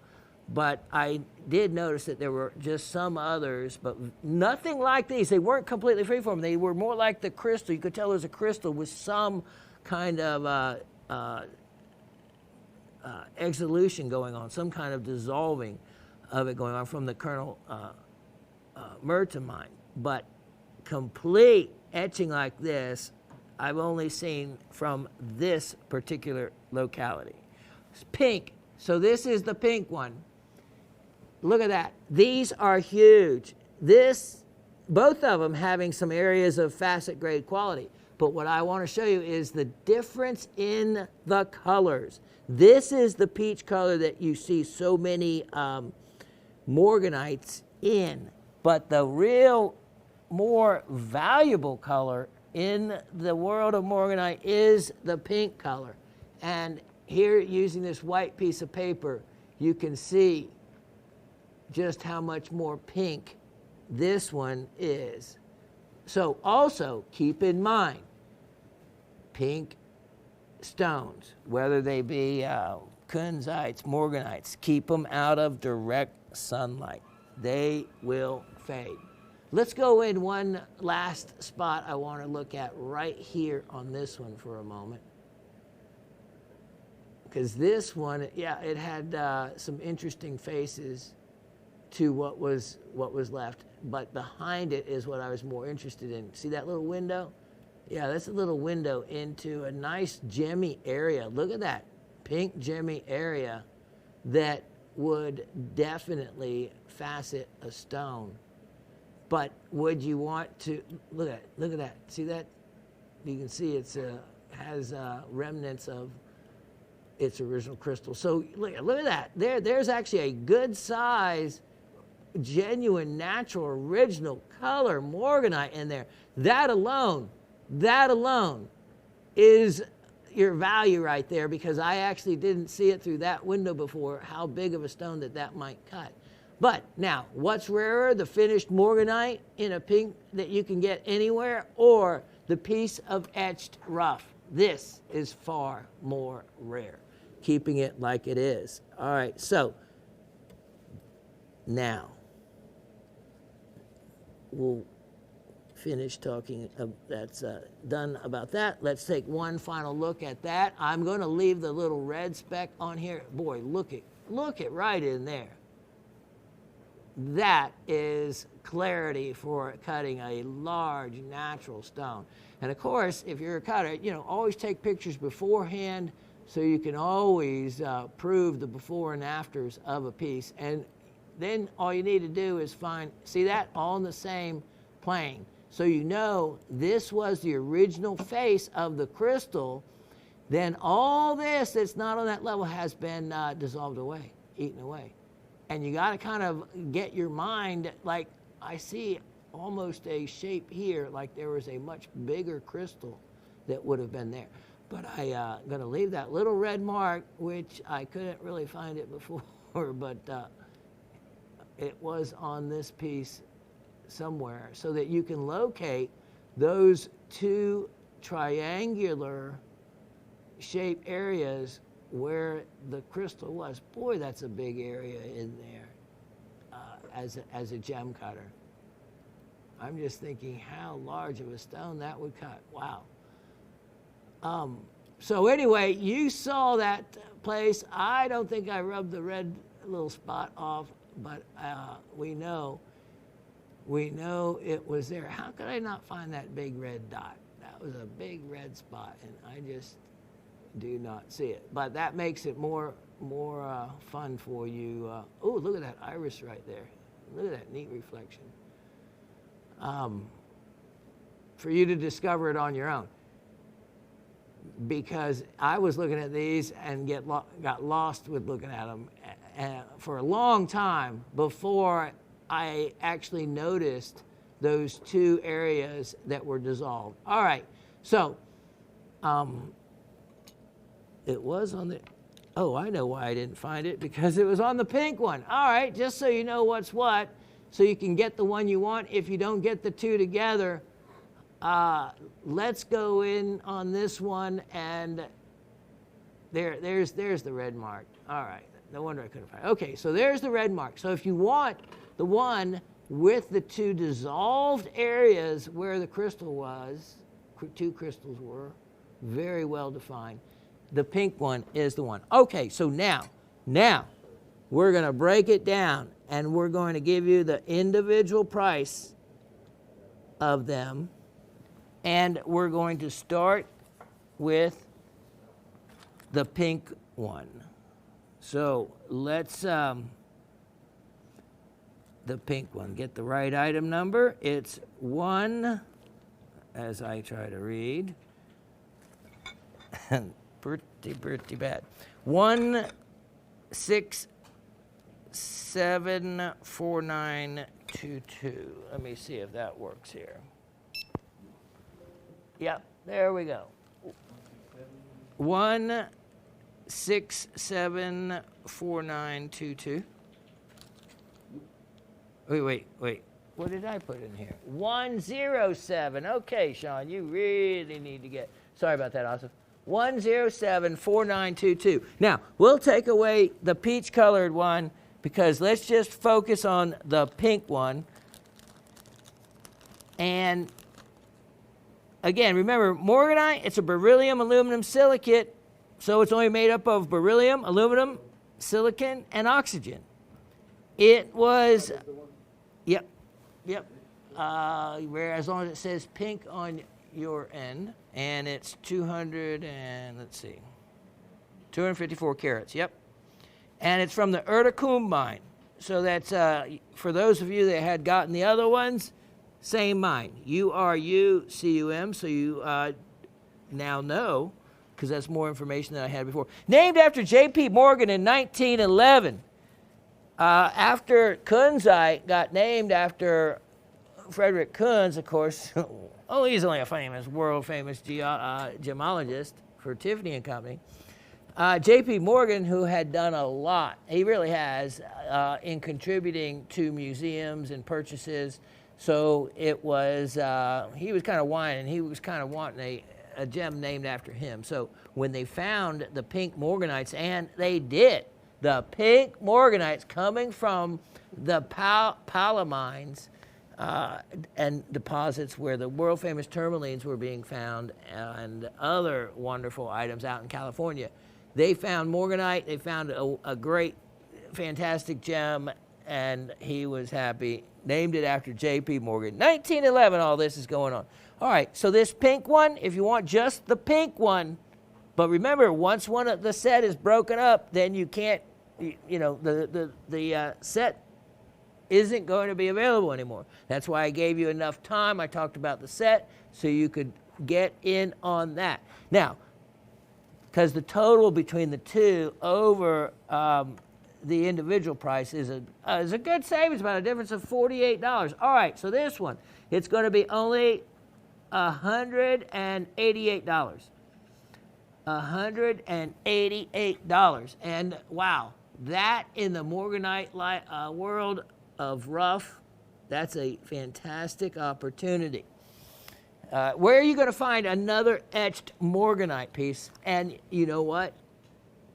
Compared to a crystal, this is so many times more rare than a crystal of Morganite associated with some others, because there's no really just like Morganite crystals like there's aqua crystals. It just doesn't happen. And the Morganite that you see, it's, hate to burst a lot of people's bubble, but a lot of it has been radiated for the color. It's just something they do, just like aqua being heated to drive the green off. People don't even talk about it. You just buy aqua. You don't talk about what's been done to it.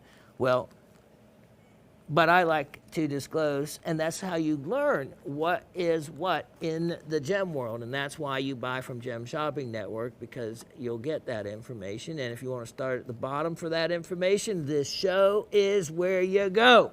So, pink Morganite, natural color, $188 on that. Now, let's go to the peach color individual price, and that is item number 1075022. All right. Now, this is a heavier weight, 342 carats, so it's almost 100 carats more than the weight of the pink one. Price on this one individually, and by the way, even though the color pink is a more valuable color in the Morganite world over peach, I did not discern a difference in value in price per carat between these two in the etched form. In this form and the etched form, it didn't matter. It doesn't matter. So this is beautiful. Look at Dave taking you all the way in and around this thing, and there is, of course, the large stone. There's, large stones in here due to the thickness and the way it's been etched to be able to cut something wonderful and big. I think the two pieces side by side would make a wonderful display. And if you want to clean see those areas, those are completely able to be cleaned out. That's just some clay back in there, and just take a fine pick or a needle and pick at it. It comes out, and then rinse it. Look at some of the irises in this. This is a wonderful piece. So price on this one individually, it is, in my notes here, only $248. Only $248 on that. So here you go. Here's your chance. Okay. Now after that, I've got a mess in front of me. Let me pause for a moment, clean it up. We'll be right back. You got it. You got it. I got it. And now you can have it. One of the finest examples of dolomite I have ever seen. Dolomite. Okay, what is dolomite? It's a calcium magnesium carbonate. So it's calcite, which is calcium carbonate, right? Magnesite is a magnesium carbonate. This is a combination of calcite and magnesite together. Dolomite is around you more than you think. And this specimen has some of the finest crystals and the largest I have ever seen. Look at these. And then against a plate of background of the smaller ones. It actually has dolomite growing in pretty much all of its sizes. Look at the rhombohedral formation to these. I mean, it is gorgeous. The angles are like perfect. And this took me actually quite a bit of time to discern specifically what they were. Because you know what? Feldspar. Yeah, feldspar could be. Calcite. Calcite was the one that I really thought that it could be, because it was closer than hardness. So by doing a hardness test, it was quick to rule out feldspar. Then I did, great shot, a ultraviolet test. And there was very little fluorescence, and calcite loves to fluoresce. And there wasn't the fluorescence that I expected. There was some, just what you would expect if it was dolomite. And wow, nice large crystals against a backdrop of smaller ones. Now, when you see an area like these, see this little brown? That just scrapes right off. See that? I just scraped it right off. You could probably even do it with a eraser head of a pencil. And if you ever wondered, that's always because of a little bit of abrasiveness sometimes in it, that often can work well in specimen preparation.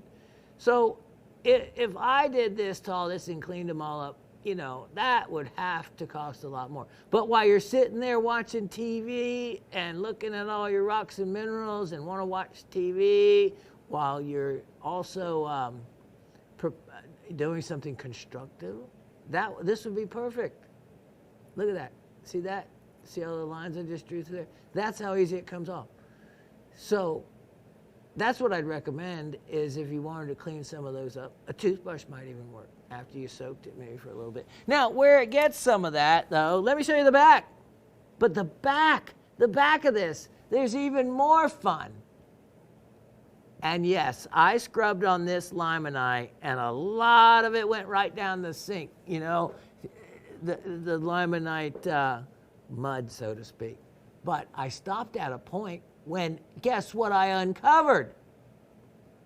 You got it. Dave zooming right in on one of the biggest ones, Selenite crystals. Look at these, selenite. These were, look at that. Look, whoa. I love looking at this stuff on the monitors here. I cannot look at that down in there. You know, what is that red orange? Is that inside the crystal? Now watch, I'm gonna be careful because I'll go in and then, yeah. Look at that right in there. That looks like it's inside the crystal. And I can tell you one thing, if that's the case, that is probably some very rare unknown, or not unknown mineral, but unknown to us, because that does not look like your everyday limonite. Look at these crystals. Look at that. So my suggestion would be for you to actually take a toothbrush and slowly clean some of these other areas up. I did it kind of haphazardly. I saw a lot of the mud, so to speak, and the dirt going down the sink, but I did not see any crystals going down. So all right, look at right here. Look at that. Now that is another mineral. And let me see what notes I made.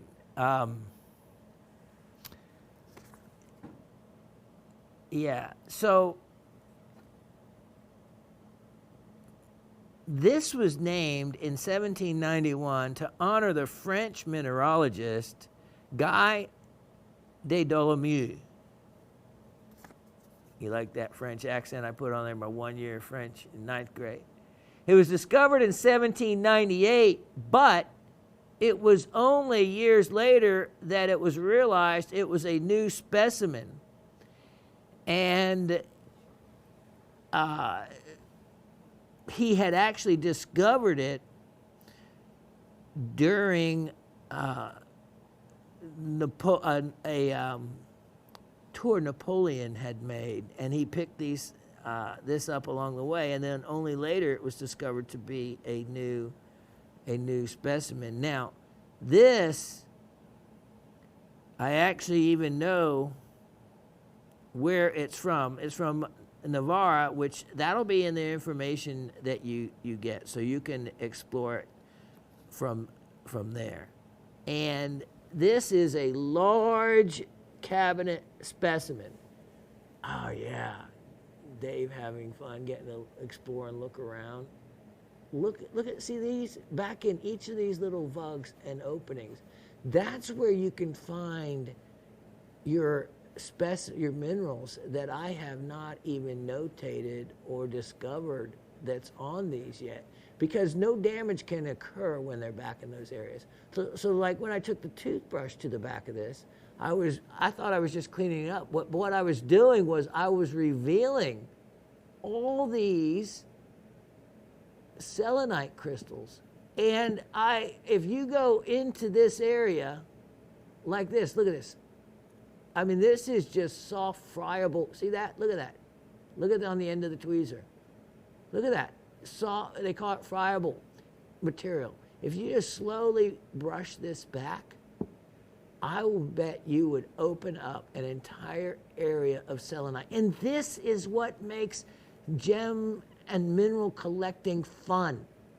It's not just get a specimen and throw it on the shelf and you're done with it. No, it is specimens like this. Look at that. Look at, there's so much that, look at that. Look at that. I'm making a mess on Dave's thing. So if I had not started to clean this, I would have had no idea of all this other treasure that I found in this piece. Look at that. Now, wow. No telling what's still left to be found underneath the limonite, which has been protecting that. Okay, the other thing that was really fascinating when I went into the closet. All right, let me clean my little mess off. Okay, there is a fluorescent line. I mean a chartreuse fluorescence that follows right at the very contact edge of the base of the crystals or the front. I'm not sure, but it follows almost the entire edge along here. And I'm not sure if it is chalcedony. See this little yellow line? Look at that. You know, I did not take my Geiger counter to it. Curious about that, but because I didn't suspect anything else. What's right there? Look at these other minerals in here. This is one that, let's look one more time right there. This is one that I should have done more homework on and maybe more specimen prep. It almost looks radial. It almost looks like if I peeled this back right here, that there would open up an entire area right there for more discovery. So I think this goethite on this, with the limonite, there's a good chance that the black is your goethite. Hold on. Can we look right? Yeah. Look it right back in there. I just look at, that's that same pocket.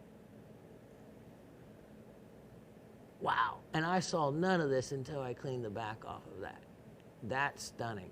So I discovered that the combination of selenite along with dolomite, and this particular combination was just extremely rare in the world. There was only a few places that could produce or possibly have something like that. Look at how big this is. That is cabinet size quality. I have such a great price on that right now that I think I am cutting myself short on it, not knowing everything that is in and on this specimen. But let's make it only here. Why not? $88. $88 on that. And that is an indeed a sale price before even was time for a sale price. All right, now.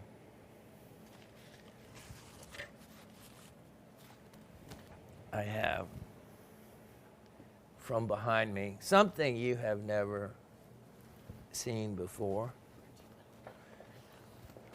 This is,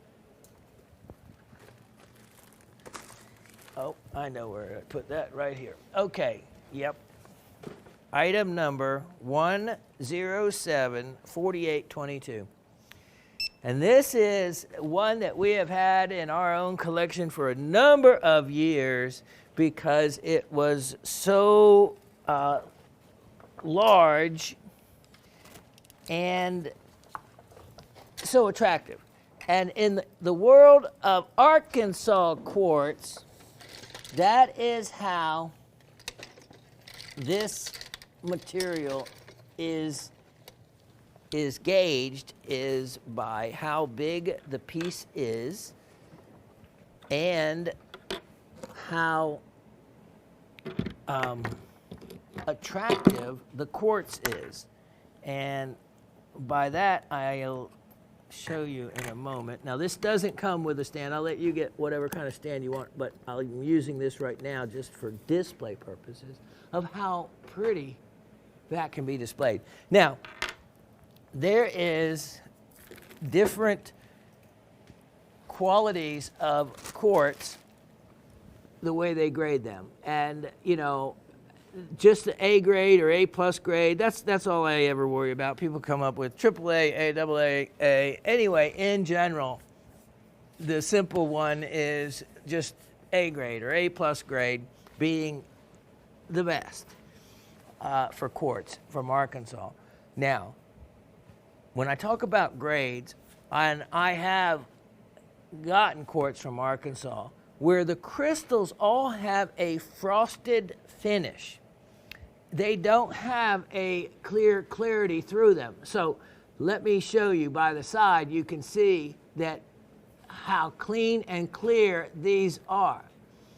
These are really nice. Now, you can get some of these, like let me show you, will have a frosted surface on them. And I'm looking for what I'm talking about on one of the specimens, and I don't really see, so much so that it even feels coarse to the touch. Now this one, not being so, and being clear and white and having, is that a phantom in there? Almost looks like a phantom growth. And that's the other thing. These, of course, I have not checked them for any anomalies. Yeah, it almost looks like a phantom formation, unless we're seeing the other side. And, or any anhydros, any other inclusions, all kinds of things could be found. And the nice thing is, again, like I was saying, that there's not a frosted finish on this, which again is sad because there's a lot of these stunning crystal plates that are coming out of Arkansas, but the quartz doesn't have that clear white clarity to them. They have, it looks more like a frosted finish. So big difference in value there. This also is large. A lot of the quartz that comes out of Arkansas, the pieces have to be either pieced back together if they're trying to create a really large plate, or they're just sold off in how they come out of the pocket. This also is rare because many of the pieces don't have a substantial solid base that the crystals are attached to. So let me show you on this one, because it's not gonna fall apart, hopefully, in my hand. But what happens is, so many times where the Arkansas quartz is, there will be layers that split. Well, here's a good example right here. You can see as we come in right there that,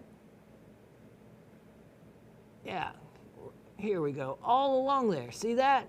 This is what can happen. This entire piece can just split off from the base and leave you with smaller pieces. And that is, and you can see here it's, you know, solid on the other side. But that is what can happen and does happen.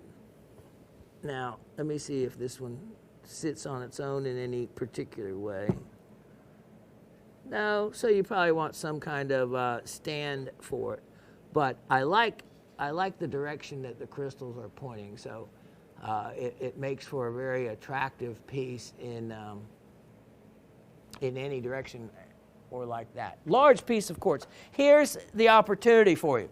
This is at least half of what it would normally be. Price on this, sale price at $118. $118, and as I am even looking at this from a distance, I am seeing some really cool inclusions in here. Oh, here's the other thing. Yes, I almost put it in the on the label. This has microcrystals. So yeah, Dave already finding what I'm talking about.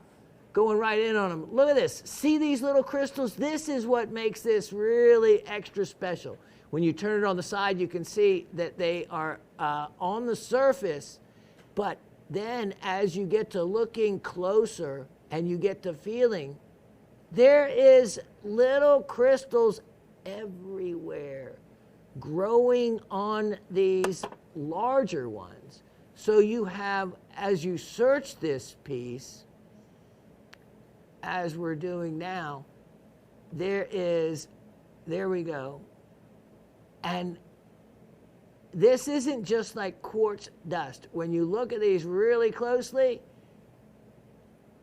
they're crystals. They're crystals, and you can see more. There we go, even deeper down in there. Catch the angle on them like that. You can see the points, the tips. There we go. Look at that. Look at that. And they're everywhere, which adds not only sparkle, but a unique quality to the specimen, and a lot more fun to spin around and look at it in all of its fashion, because I love finding, like, let's look right over here. These, like, yeah, look at that. Look at that. Look at how beautiful those are. And then you can see additional, here we go, I have it right, there we go. Dave went right where I was thinking. Look at those. Those are little microcrystals growing on the surface of the bigger crystals. And they're all over this piece. And then the neat ones like this that are tucked away, like that one right there. Great stuff. Great stuff. Made in the USA, Arkansas, which truly has some of the finest quartz in the world. Price, easily half of what it normally is, $118.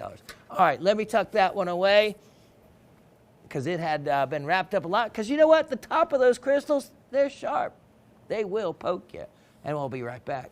All right, I saved the best for the last. Time had totally gotten away from me, and luckily Asif said I could have a couple more minutes because I didn't realize we were at the end of the show. This is the last item of the show, and is it a wow factor? This is, like I was telling you about the wow signal. Well, this is everything about wow, and truly a world-class specimen. Now, it's not lightweight. It's about 18 pounds, but wait till you see.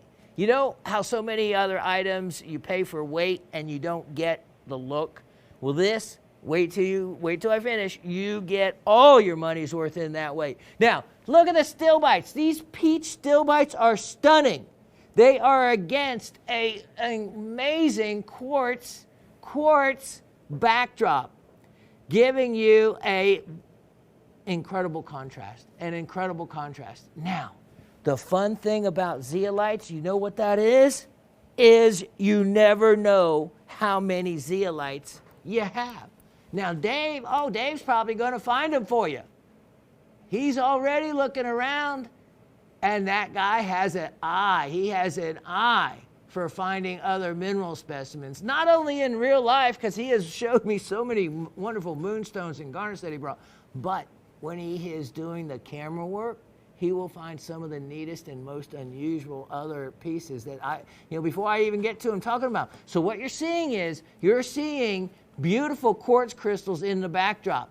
But now, as he wanders that camera around, there's another mineral. And you're probably already spotting some of them now. You're just not seeing anything that stands out as particularly crystalline. But there is, and we will. Now, the fun thing is with zeolites, they can hide in between and around other crystals. Look at these right here. Here's just a few of them. Look at that. You have a white crystal there. You have white crystals there. As we come up around this, you can see more. Look at that one. Yes, there is And once you start spotting them and know what to look for, let me get my pointer, then you can start seeing them. And I had to hold this in the closet in one hand, my black light in the other, because the white crystals, they stand out. They stand out. They don't fluoresce much more than white, but against everything else, they are brighter. Look at these. Look at these. They are small, some of them. Others are larger. And as we take you over to the edge, look at it. They're there. Yep. And as we drop down a little bit, oh, there we go. Look at that one. Look at that one. And now, Asif, instead of me just doing some cheesy other shot on my cracked phone to give you the idea of exactly what to look for, he went ahead and said, let's do it the right way, of course, which is the way he does everything when it comes to the camera work, as well as Dave does. Let me show you. We took a picture, and now he's going to bring it to you on the screen. I'm going to show you one that is off of the, the internet. And as you can see in that, I almost wanted to go point to it. As you can see in that specimen that he has put up, you have the big Lawmentite. Can we bring that in any closer or no? On the specimen, you can see the stilbite with the white Lawmentite crystals on it. Ah, there we go. What a great, that's the crystal I wanted you to find right there, Dave.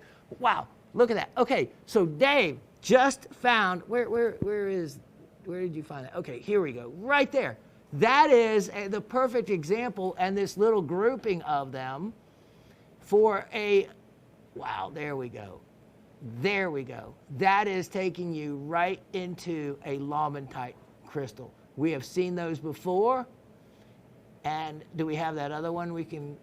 Ah, yes. I knew he was going to do that. Great job. Yeah, that's perfect. Now, there we go. Now we cut over to the one from the internet, and you can see exactly, wow, what a perfect match. If these were like a side-by-side, it'd be like that opal drawing and the picture. A perfect match. And now let's cut back to the real thing. Boy, you guys are great. You guys are great. If the upstairs could see what we do down here and put it into play. Wow. Okay. That's amazing. That's amazing. All right. Let me give you a shot of the whole piece from the front now. And I'll keep my... Okay, so here's the spot we were looking for. As we slowly come away from this, I'm going to do something more amazing. We're not done with this specimen yet. All right, so here they were.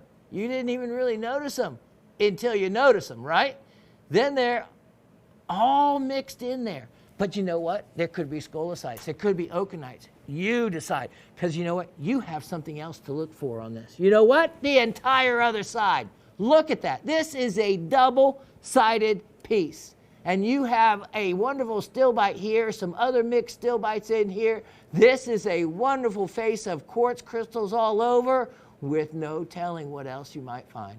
No telling what else you might find.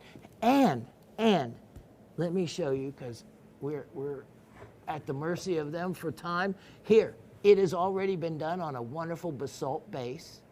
So this sits easily displayable, and as you can see, just with that felt pad right there, oh, great shot, you guys. I can just spin it around like that, a double-sided display. Now, I tried this at home. It's not one of those, don't try this at home, but I did.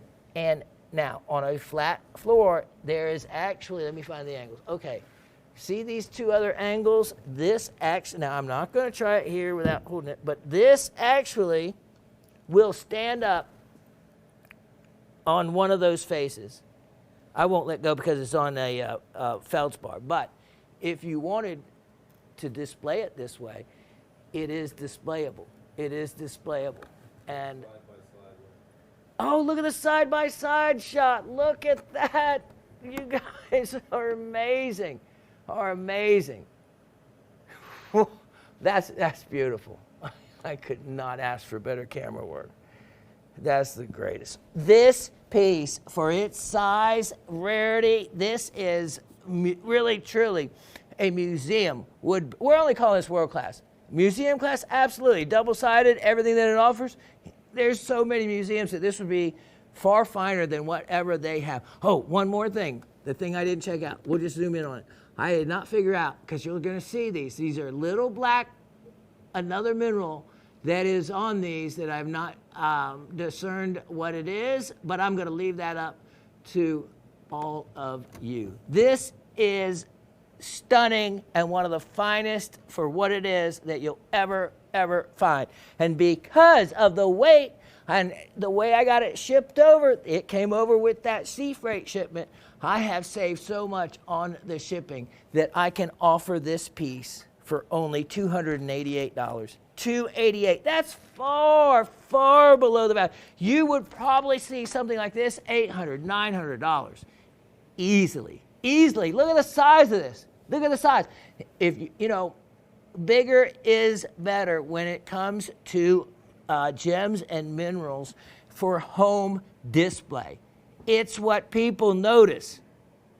Needless to say, this piece sells itself. Oh, one more thing. You probably wondered what this, let's go right in here. Here's another area that is one last area on this that I want someone, whoever gets this, to investigate, because this isn't just some dark, dirty spot. No, this is quartz, but it's got a some other crystals on top of it. Look at that one. See what I'm talking about? There's something else going on there. Wait, what's that clear one right there even? Look at that. See? So, more left to all of you to explore. And with that, I need to wrap it up. I'm going to come up with your trivia questions, and I'll be right back. Okay, so, you know, the show got away from me time-wise. I don't know if it was going over the comments at the beginning or me just running my mouth too much in the middle, which could be possible, but there was a lot more items I wanted to get to, and I meant to get to summer sale items, but what that means is, for like Mr. Brad and the others of you, is I am going to focus on bringing you some end of the summer sale, you know. Oh, here we go. Remind me. I'm going to do it all in one thought, which has been difficult to get my thoughts together lately anyway.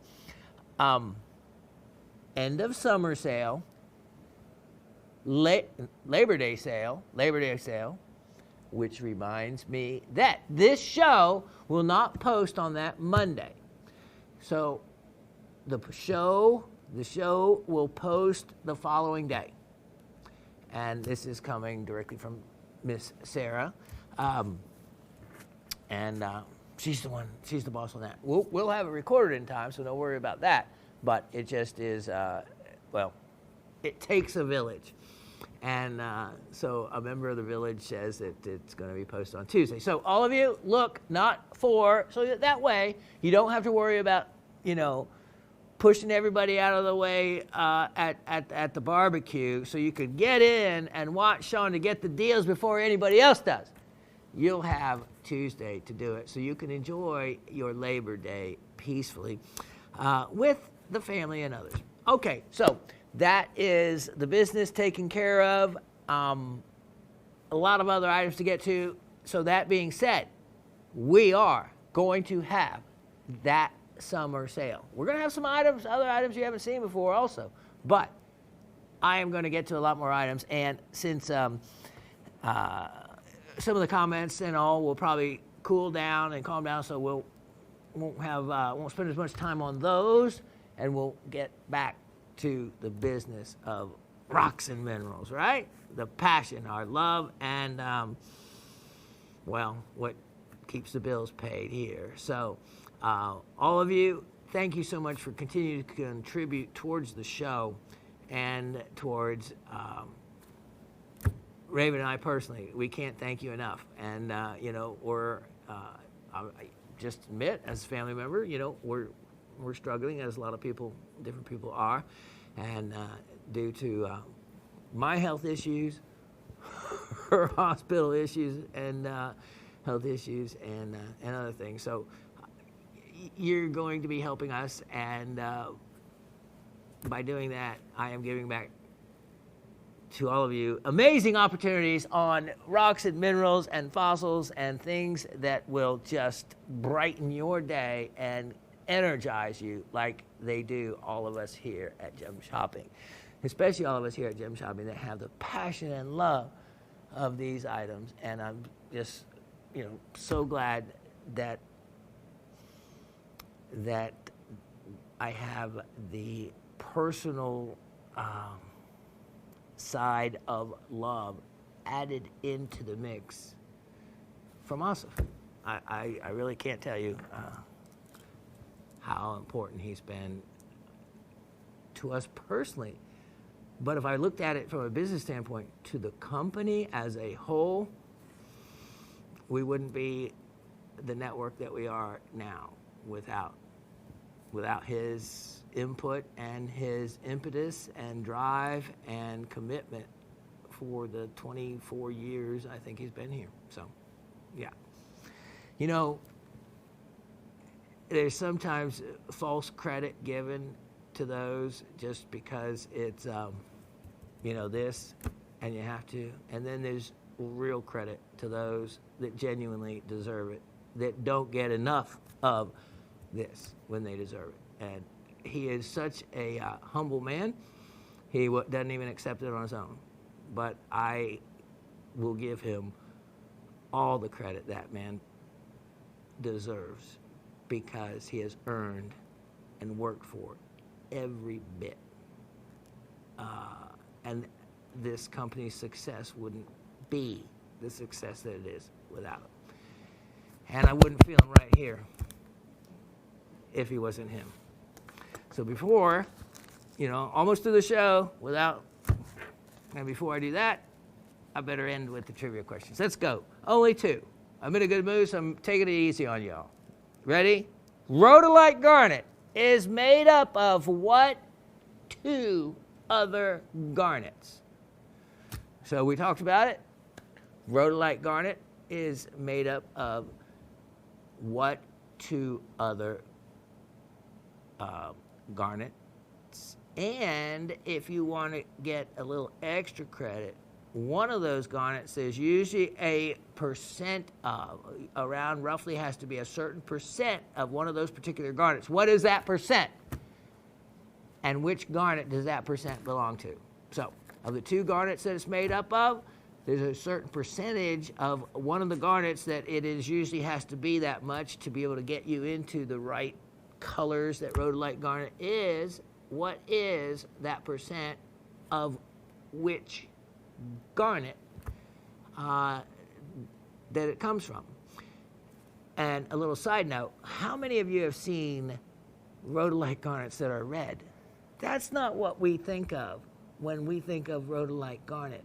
It was named after the rhododendron flower of the Appalachian Mountains, which we live in. So when garnets are coming from Africa, when garnets are coming from other places that there is no maybe rhododendron flower, they're just calling them, because that's what they think we want to see or hear by is the name. No, I want my rhododendron garnet to have the colors for what it was named for. And that has to have some purple color tones in it somewhere. So these red rhodolites, I don't know what they're made of, but it's a different makeup than what I like my rhodolite garnets to be made of. All right, so go with that one for question 1. Question 2, in evolution, the Devonian period was known as what? The Devonian period, which, of course, through geologic times, they name geologic periods are given a certain specific name. In the case of Trilobites, and then moving from Trilobites into a further progression of evolution occurred in the Devonian era, in the Devonian period. What was the Devonian period called or known as? I don't want to give you the first word because it'll give it away the rest. It's just kind of like a 3 words. So let me know that. And for any kind of extra credit on that one, where was the name Devonian derived from? Or what was the name Devonian derived from? That's the extra credit or the B question to that one.